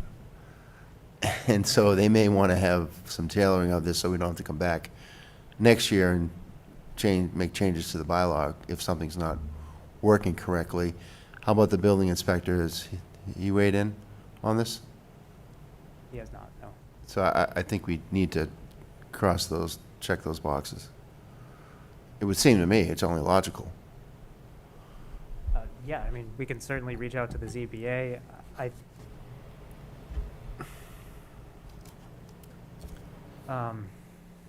We can certainly do that. I think I guess I'm weighing the timeline in my head going forward, and this is not a no pressure kind of situation. We're having the conversation, and this is what we should be doing. I don't know when we'd have the next crack at this, but point well taken. So I understood. I hear what you're saying. Yeah, I just think in practice, if we were the special permit granting authority, then that'd be one thing. I mean, it's been presented to us, we've vetted it, but we're not in charge here. So we're gonna deal with the site plan, or maybe not. If the uses, we may never see it. So if they're keeping the building and really not changing the structure or parking or anything, it may never come to us. So it would seem to me that you need to involve the ZBA. Okay. Good feedback. Members of the public? Attorney McCann?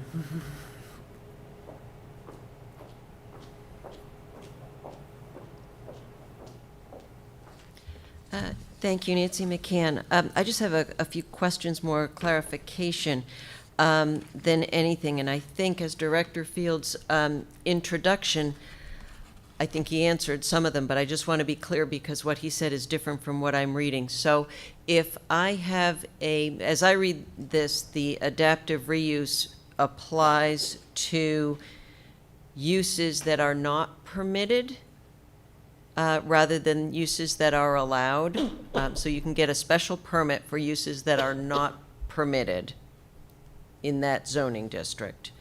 But modification of dimensional controls, does that apply to uses that are permitted? For example, if I have a historic building and I want, in order to be able to preserve it, I want to convey off a portion of that land. And that will give me the funds to be able to preserve the house. Is the ZBA authorized to allow the continued allowed use of that home on a smaller lot than otherwise permitted in that zoning district? Is that permitted by special permit?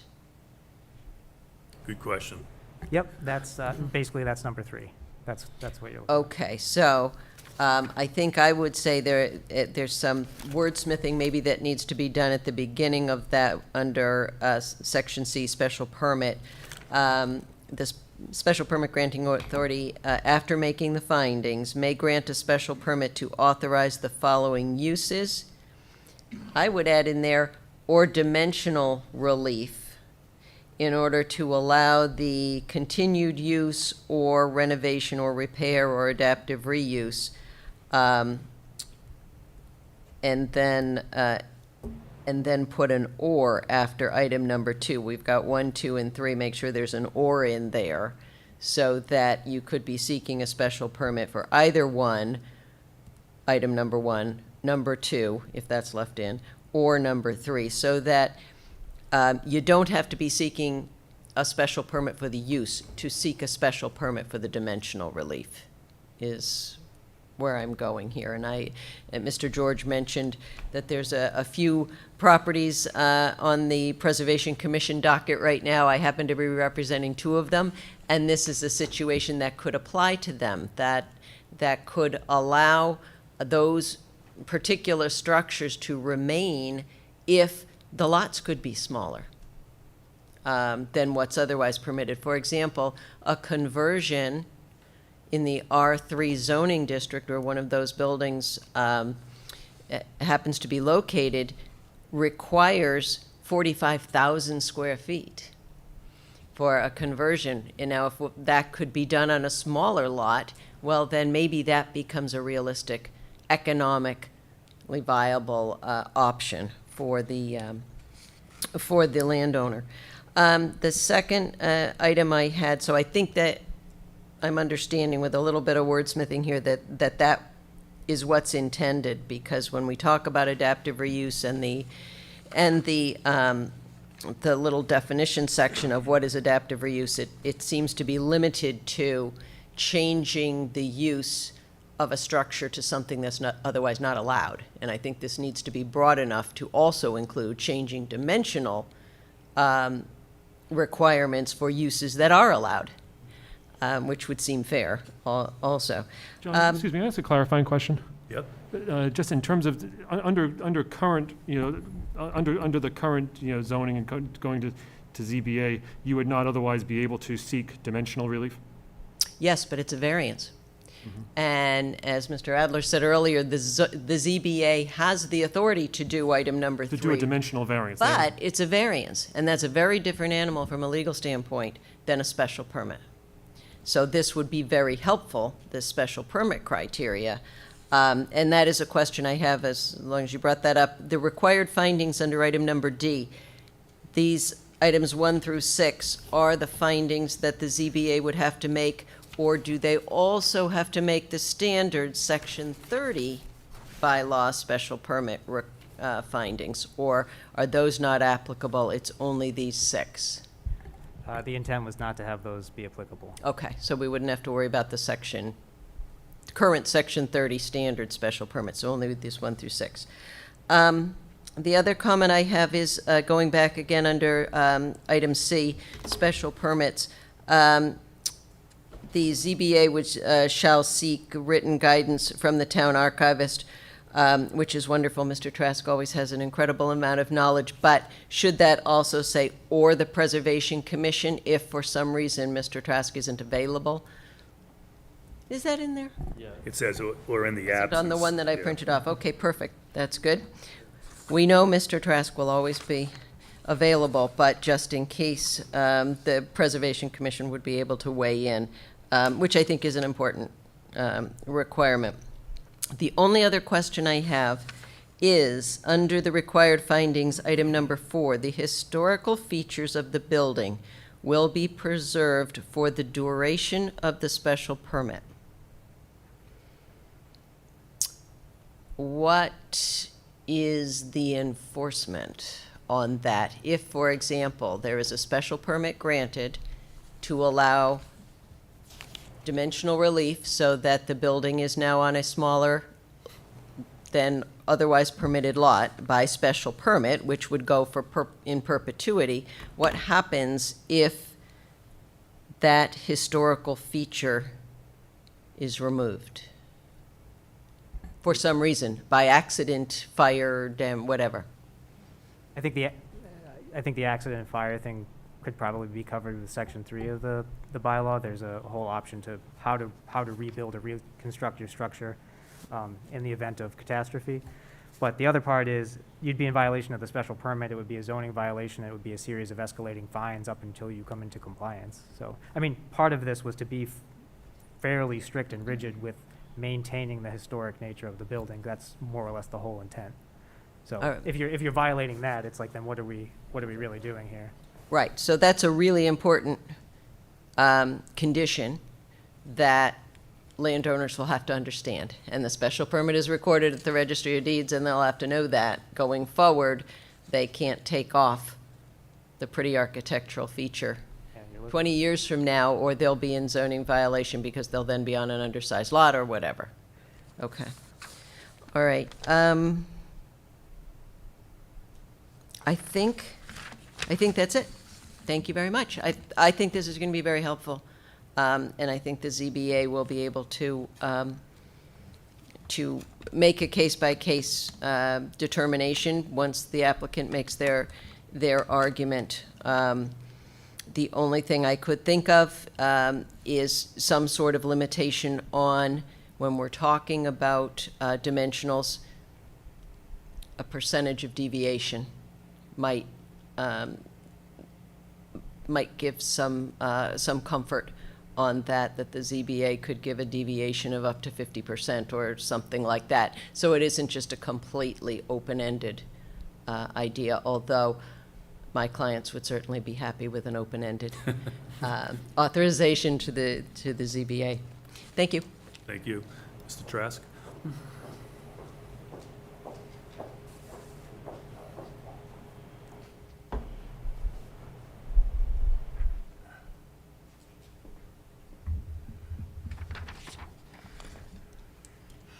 Good evening. Good evening. I've been at this for 50 years as town archivist, and I guarantee I'll be here for at least 50 more minutes. The first I heard of this was an email from the planning department. I had nothing to do with thinking about this, and I congratulate them for thinking about preservation and how we can assist the town. I also must say that I agree wholeheartedly with what Ms. McCann just said, and I don't think this would be used very often, but even if we save 1 or 2 structures within a 10-year period, it certainly would be worth it. If I can just give you a little bit of background, before I was around, up until 1958, Danvers lost, from 1930 to 58, 3 nationally significant properties, and we're never going to get them back. You can actually visit one of them in Washington, D.C., the Lindens, which was probably one of the finest Georgian structures in all of America. A woman who had a collection of antiques, who lived in Washington, wanted a place to put them, so she bought the Lindens and moved it by train to Washington. We also, in 1958, and I can just barely remember this, lost Oak Knoll, which was a beautiful Greek Revival mansion on Summer Street, right next to 42 Summer Street, which is in contention right now for demolition. And it was the home for 17 years of John Greenleaf Whittier. Most kids don't read Whittier anymore in school, but in the 1880s and 1890s, when most of the other luminaries of literature in America had passed off, Danvers was the literary capital of the United States. And people like Mr. Haynes, the poet laureate of the South, came to visit Whittier, as did Dom Pedro, the emperor of Brazil. And Whittier just loved Oak Knoll. It was torn down in 1958 for a housing development. Since I've been on, 1972 I started, and gee, for the first 15, 20 years, we might lose 1 or 2 structures a year, not necessarily always very significant, but still part of our heritage was being destroyed. Now, every month, I get a packet from the Preservation Commission asking about these structures that want to be torn down. 1st of April, I had to put together 5 packages for 5 applications for demolition, and they actually run the gamut. One was a pretty derelict structure that didn't have much history, no architectural significance. Another one was actually a partial demolition to a house in which the new architect owner was going to improve it, so that was wonderful. Another one is in contention on Maple Street. It's an 1880s Queen Anne revival, significant to the town. Another one is a wonderful Greek revival structure that on its own should be the most important thing happening, because it's a very significant structure both architecturally and historically. And then 42 Summer Street, which is nationally significant, both for its history and its architecture. This happens a lot in town, and it's the one thing I hate about my job. I just hate to see these structures torn down. And what happens is I'll get the information, I'll do the research if I don't know anything about the structure, and fall in love with it and see, oh my God, look at those wonderful architectural fragments. And, 8 times out of 10, it's gone in 6 months or a year. And if we continue this, within a generation, Danvers will be any town USA. We have a lot of proportionally more good architecture in Danvers than most communities. Ipswich beats us with first period houses. They have about 45 of them. We have, I estimate, about 14. We might come in second or third. First period house is anything built from original European contact up to 1725. In the entire United States, there's approximately 250 of these structures left. These structures cannot be disappeared. They're our ancient history. Each one, no matter what condition it's in, has to be preserved. I'd go to the mat for something like that, because that's our original heritage. When you talk about Georgian, which is revolutionary, 18th century and so forth, we have maybe 30 in town. Federal, maybe 10. Most of them are country federal, so they're not the fine architecture that you would find on Chestnut Street in Salem. Greek Revival, that's when we have a real boom, and we probably have 150 Greek Revival in town. Last night we had a meeting of the Salem Village Historic District Commission. We formulated the district in 1974. It's a National Register Historic District. All of the historic districts around the country, of them, about 7% are National Register Historic Districts, which mean that they are significant to the national heritage. It's really the most stable neighborhood in Danvers. I wish we had a couple more historic districts. It's one of the best preservation tools we have. We have 115 structures in the Salem Village Historic District. Only one structure, an ancillary building that was falling down, has been destroyed since 1974. Every other building still stands, and at least 15 of them have been restored. And the neat thing about it is, of that 15, about 11 or 12 were restored by not preservationists, crazy people like me, but by the general population. And it's only been so beneficial to the town. You might remember 52 Center Street, across the street from Hobart. That had a blue top on it, on the roof, for about 2 years. It was one of the worst degenerate houses we had. And a local contractor took it on, took some guidance from us, and now it's a gem. It's a 1730 first period structure. At the meeting of the Historic District Commission last night, we went over the proposed draft. I think it was the second draft, and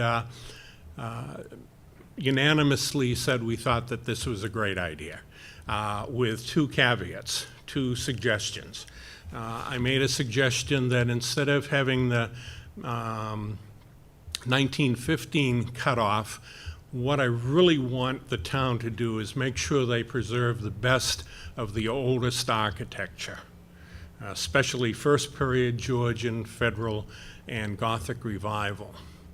1915, after 1900, Danvers has a huge building boom, and you can find probably 300, maybe 350 structures that were built between 1890 and 1915. Solid buildings, some of them more significant than others. They're like the four-square building with a hip roof that you see in every neighborhood in Danvers. And we thought, this bylaw, to make it neat and clean and really go after what we're looking for, we shouldn't worry about the more recent things. Demolition delay, if a structure like that was being considered, should have some say to it. But this is something that we thought should be more emphasized for the older structures. And the other thing we asked and suggested to the planning department was under C3, where it has the archivist to put in a written guideline, that were a little more specific to indicate that the report of the archivist or the Preservation Commission, and I was glad they included that and not just the archivist, that it would note any features significant to the architecture of the building which should be retained, so that everyone knows from the beginning what is significant and what the town thinks should be most important to preserve. I do agree that it's better to be a little bit nebulous rather than too specific. I've looked into what Lexington did, and they tried to cover every base, and quite frankly, the number of people who will come for this is going to be relatively small. And I have some faith in the zoning board and input that planning and preservation would give to make it so that it was usable. What we often find in preservation is we're handcuffed by restrictions, which usually are very important, but when you have something, 250 structures left versus some regulations on a case-by-case basis, let's try to be thinking about the future and preservation. So I do support this, and the commission did come out in support of it, and thank you very much. Thank you. Mr. Duggan?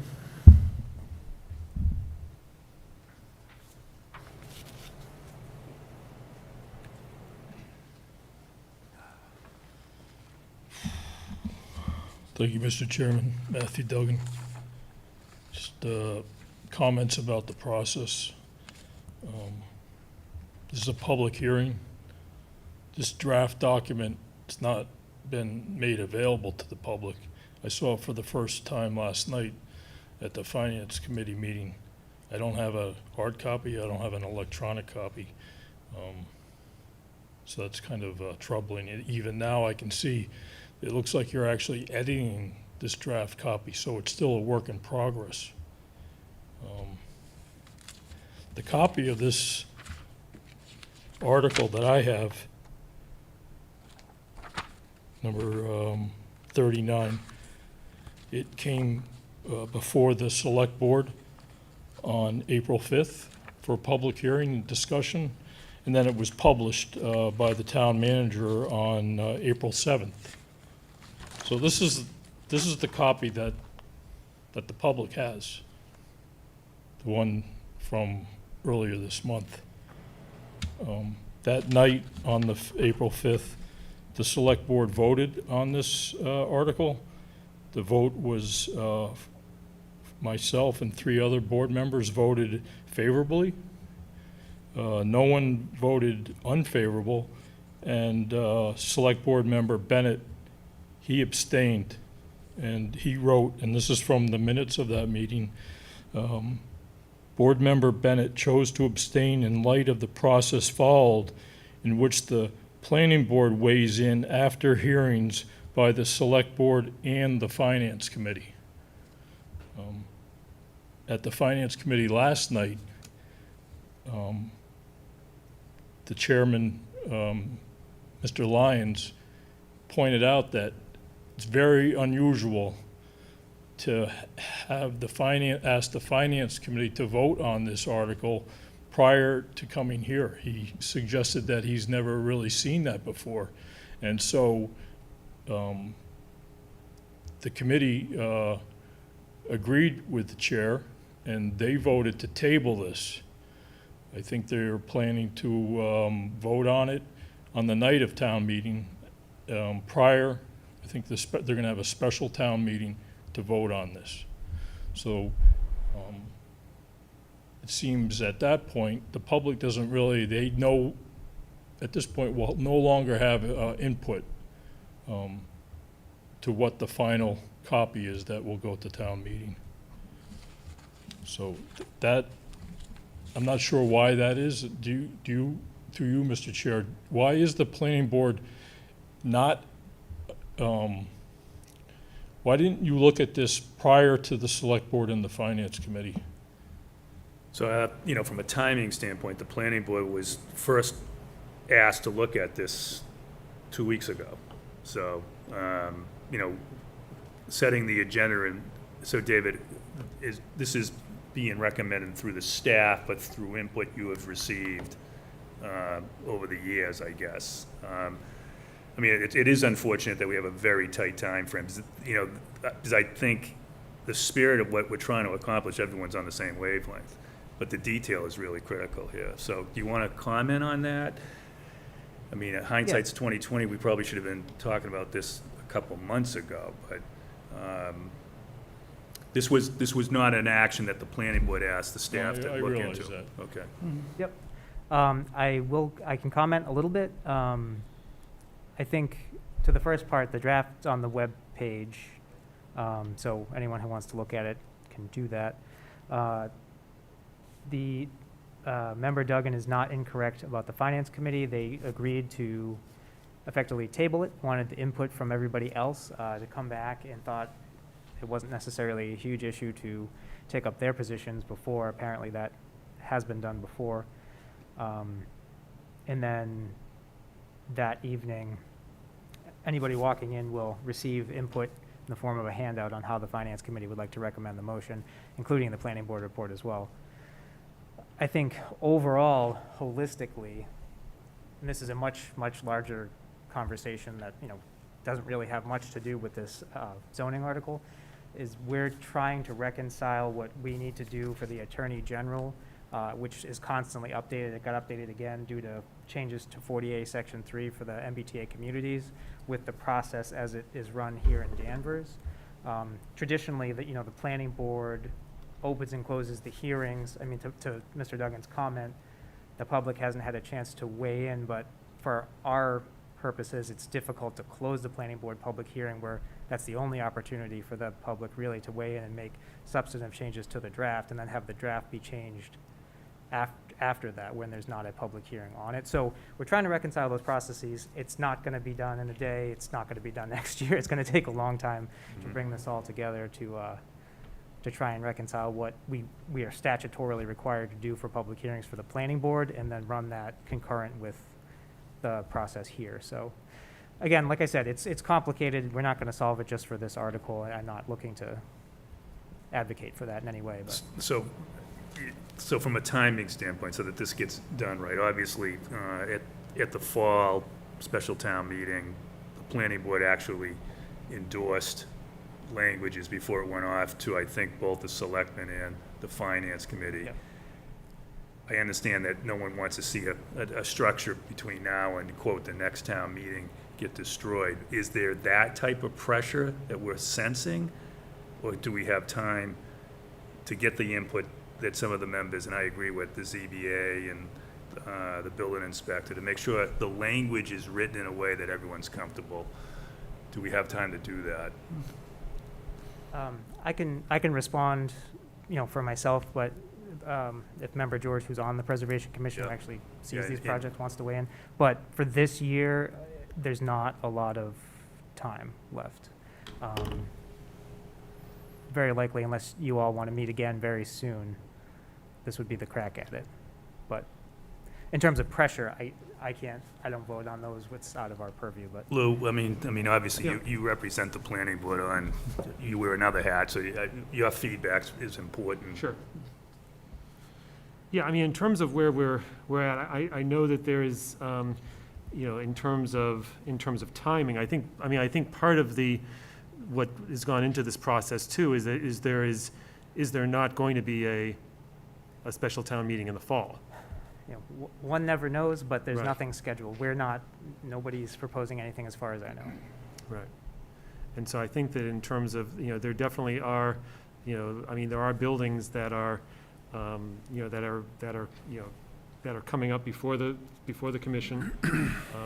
You know, you know, 42 Summer, for example, there was you know, the commission found that it was historically significant.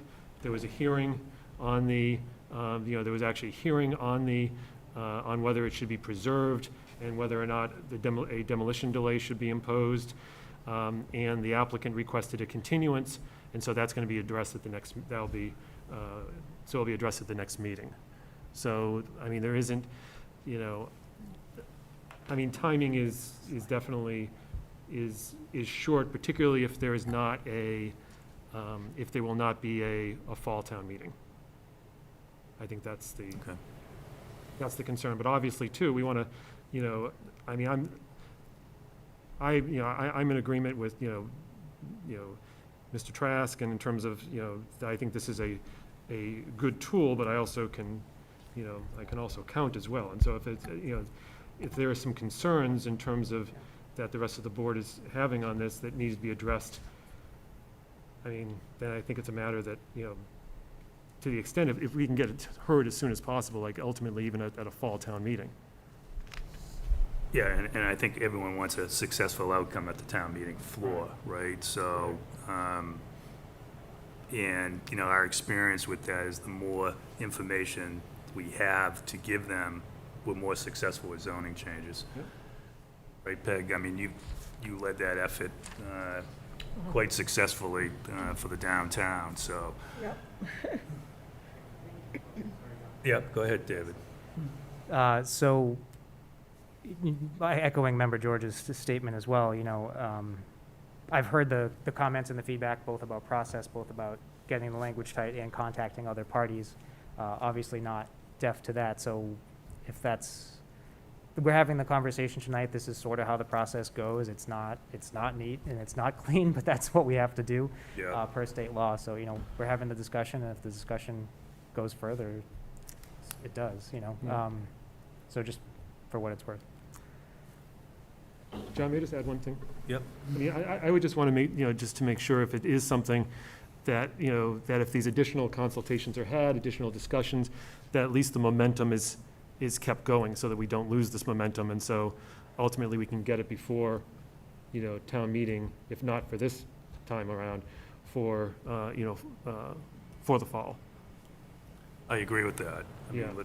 you know, So we don't lose the momentum that's already been. Right. That's already been gotten. I agree with that. Mr. Chairman, I'm Doug, very can I ask a disappointed question? in the ZBA also you send a package to them and they just didn't respond? That's what Well- we're hearing. Yeah. Yeah, sorry, that was not my intent to cast shade. I think it was more, I'll take the hit on that. I could have been more proactive, certainly, and tried to track them down. But still, They're a good group of folks. I actually really enjoy their company, so I will proactively, if it's the will of the board in between, you know, try to meet with them specifically on this. But I think Tori had a comment. Tori, you have a comment? Yeah, sorry, the hybrid meeting, a little Yeah. awkward. I didn't mean to cut Peg off. How long do we have? What's the latest we could amend this and still get it into this town meeting? It's tonight. We're coming in pretty hot as it is, Tori, based on the heat that I'm getting from every side. So it'd be preferable if either we could make this happen, or if it's, you know, if it's not there, it's not there. I just don't think it's ready, Tori, right? I mean, there's just too many, the time frame. It's got to go back to the finance committee. I mean, I know they could do it before the town meeting, but it's just, we got to do this right. You know, there's been some good suggestions, some good public input, and the language is critical. I think we've all said that. I mean, hopefully there will be an opportunity in the fall. I mean, we've had two, right? In the last couple of years, I know COVID kind of kicked the can a little bit, but, Yeah, it's not out of the realm of possibility. We've done them in the fall. I think we did one in February a little while back. So it, Yep. depending on how COVID goes, which Yep. hopefully it's going the right way. So, if I may, I'd like to make one more point. So, back at the select board meeting on April 5th, the presentation, the verbiage we had, it was kind of an abstract concept, right? We couldn't identify a specific example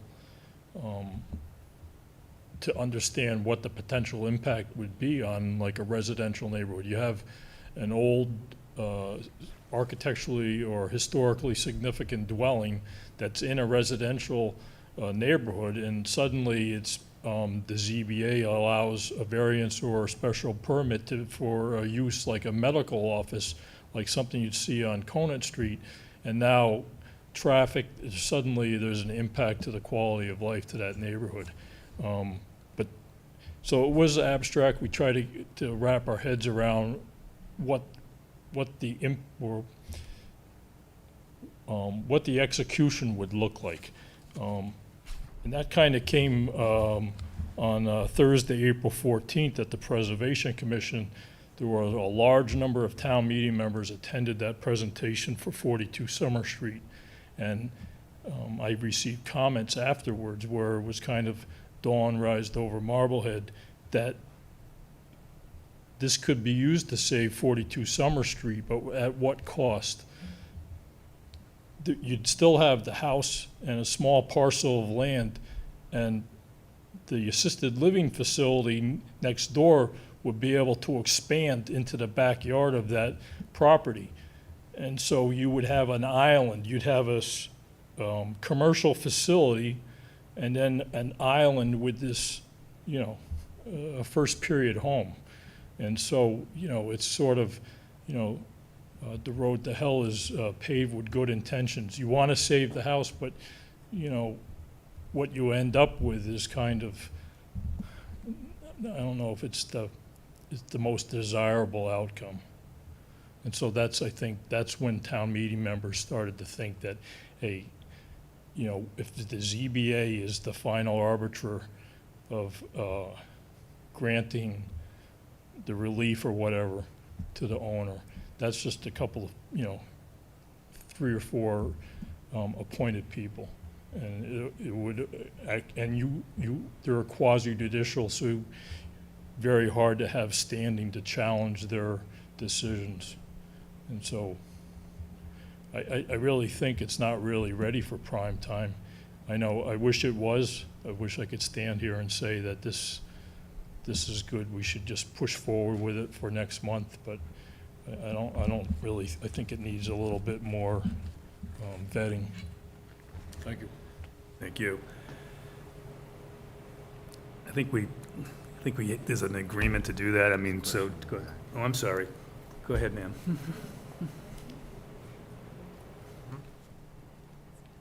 Hello, my name is Elizabeth Harris.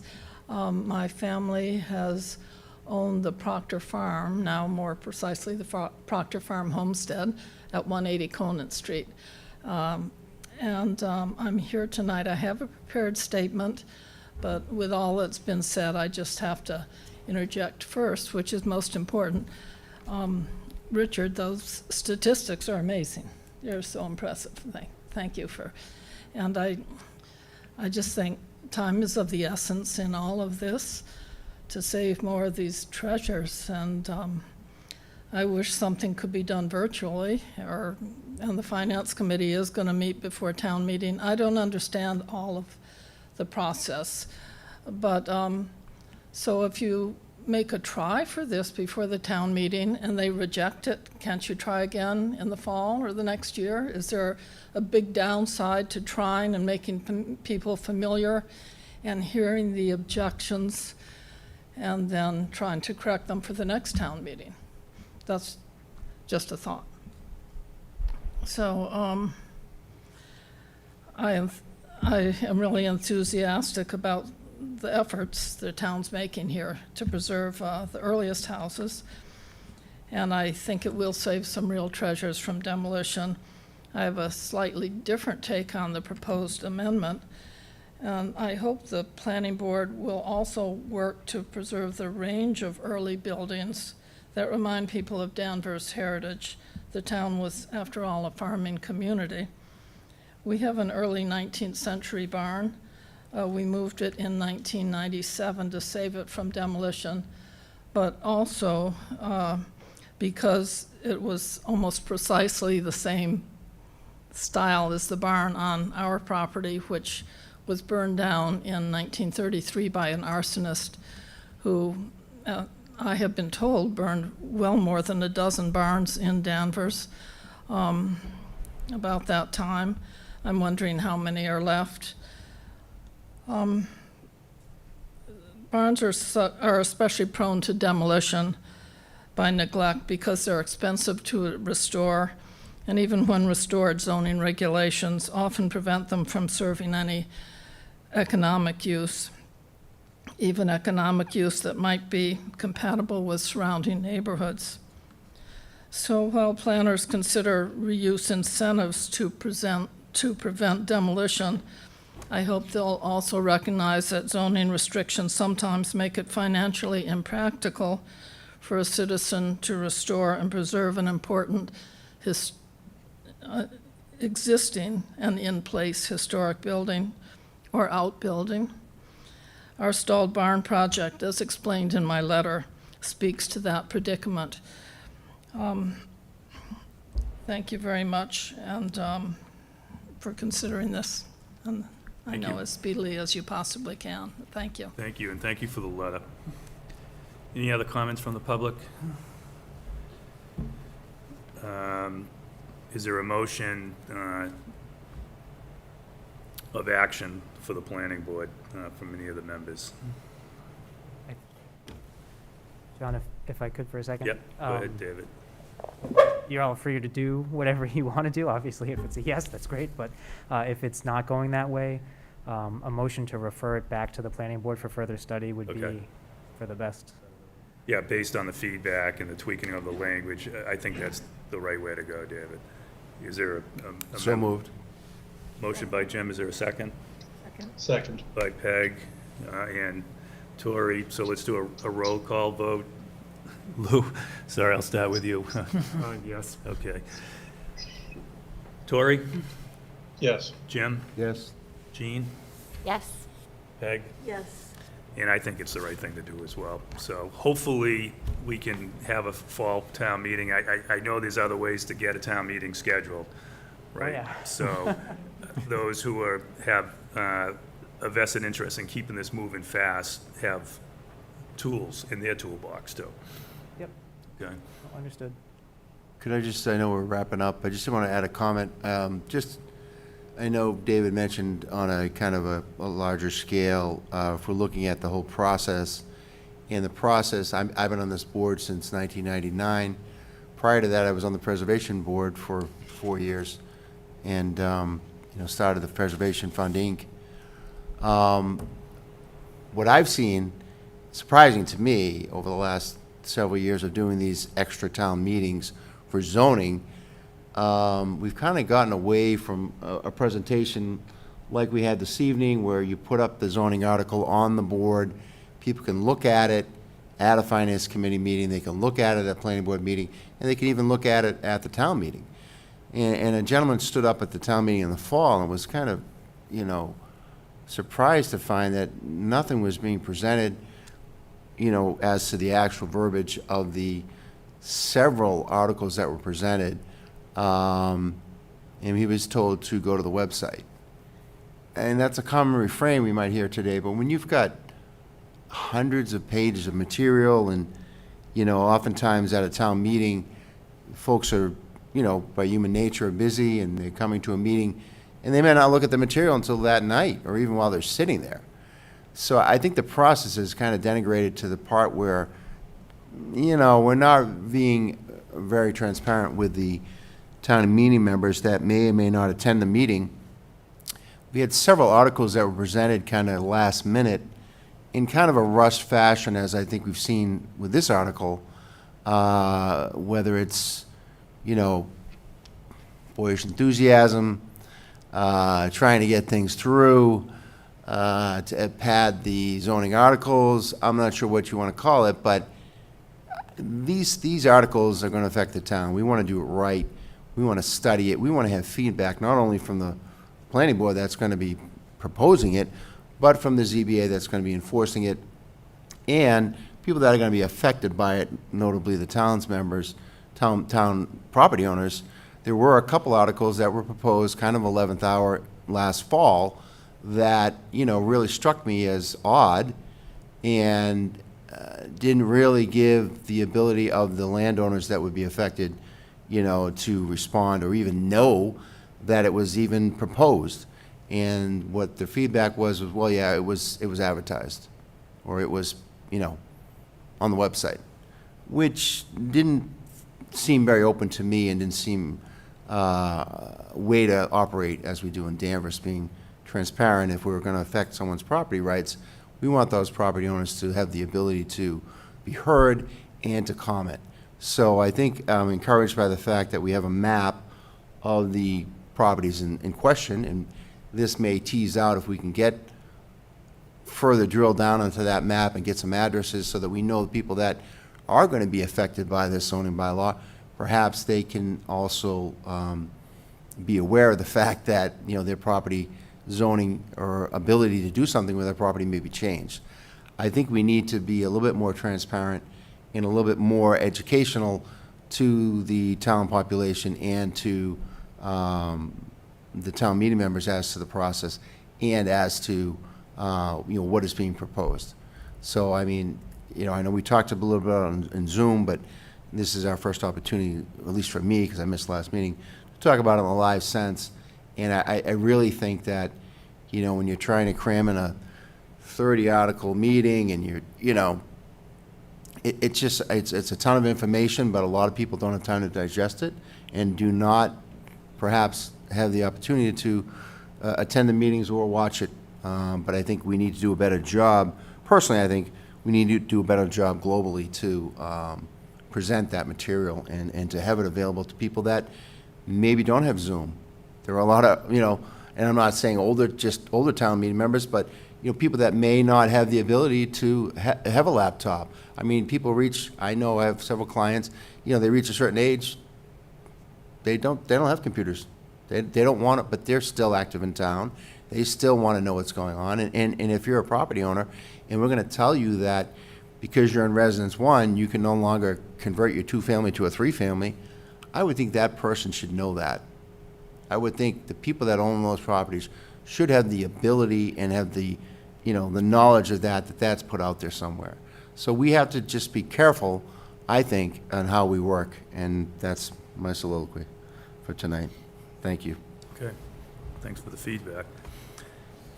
Mr. Chairman, Jim, in the past, didn't we normally have zoning articles in the fall, and then the budget and all of those were done at town meeting in May? We did, and we'd have it up on the screen. We'd have the article that was being voted on. Everyone would have a copy of exactly of the verbiage, not a 3-sentence No, the, warrant article. I used to call it the red book. You know, with all the warrants, with the explanation, the summary, and everything else, so people could get it either at town hall or all the town meeting members got it by mail, I believe. Right. And, so I just think we just have to be careful as to, I you know, if agree. someone challenges something, did we do it correctly? Yeah. Did we do it correctly under the Attorney General rules and the state statute? Did we give people an opportunity to be heard? Did they see the legislation? I mean, arguably, I don't think they did on the last meeting. I don't know. Maybe I'm behind the times, but I think we have to be a little bit more transparent. Okay, the last agenda item is the planning board reorganization. So my 2-year tenure, you know, historically 2-year tenure is up, and you know, I'd like to make a motion that Jim Sears becomes the next chair of the planning board, effective at our next meeting. I second that. There's a first and a second. Can we do a roll call vote? Lou? Yes. Tori? Yes. Jean? Yes. Jim, you in favor? Yes, You accept? with the short straw. We probably should have asked that up front, and I'm in favor of it as well, I so. am too. You didn't call me. So, congratulations, Jim, and the next position is the clerk of the planning board. Is there a nomination for, Jim, I'll turn to you as the I incoming would chair. nominate Lou George to be the clerk of the planning board.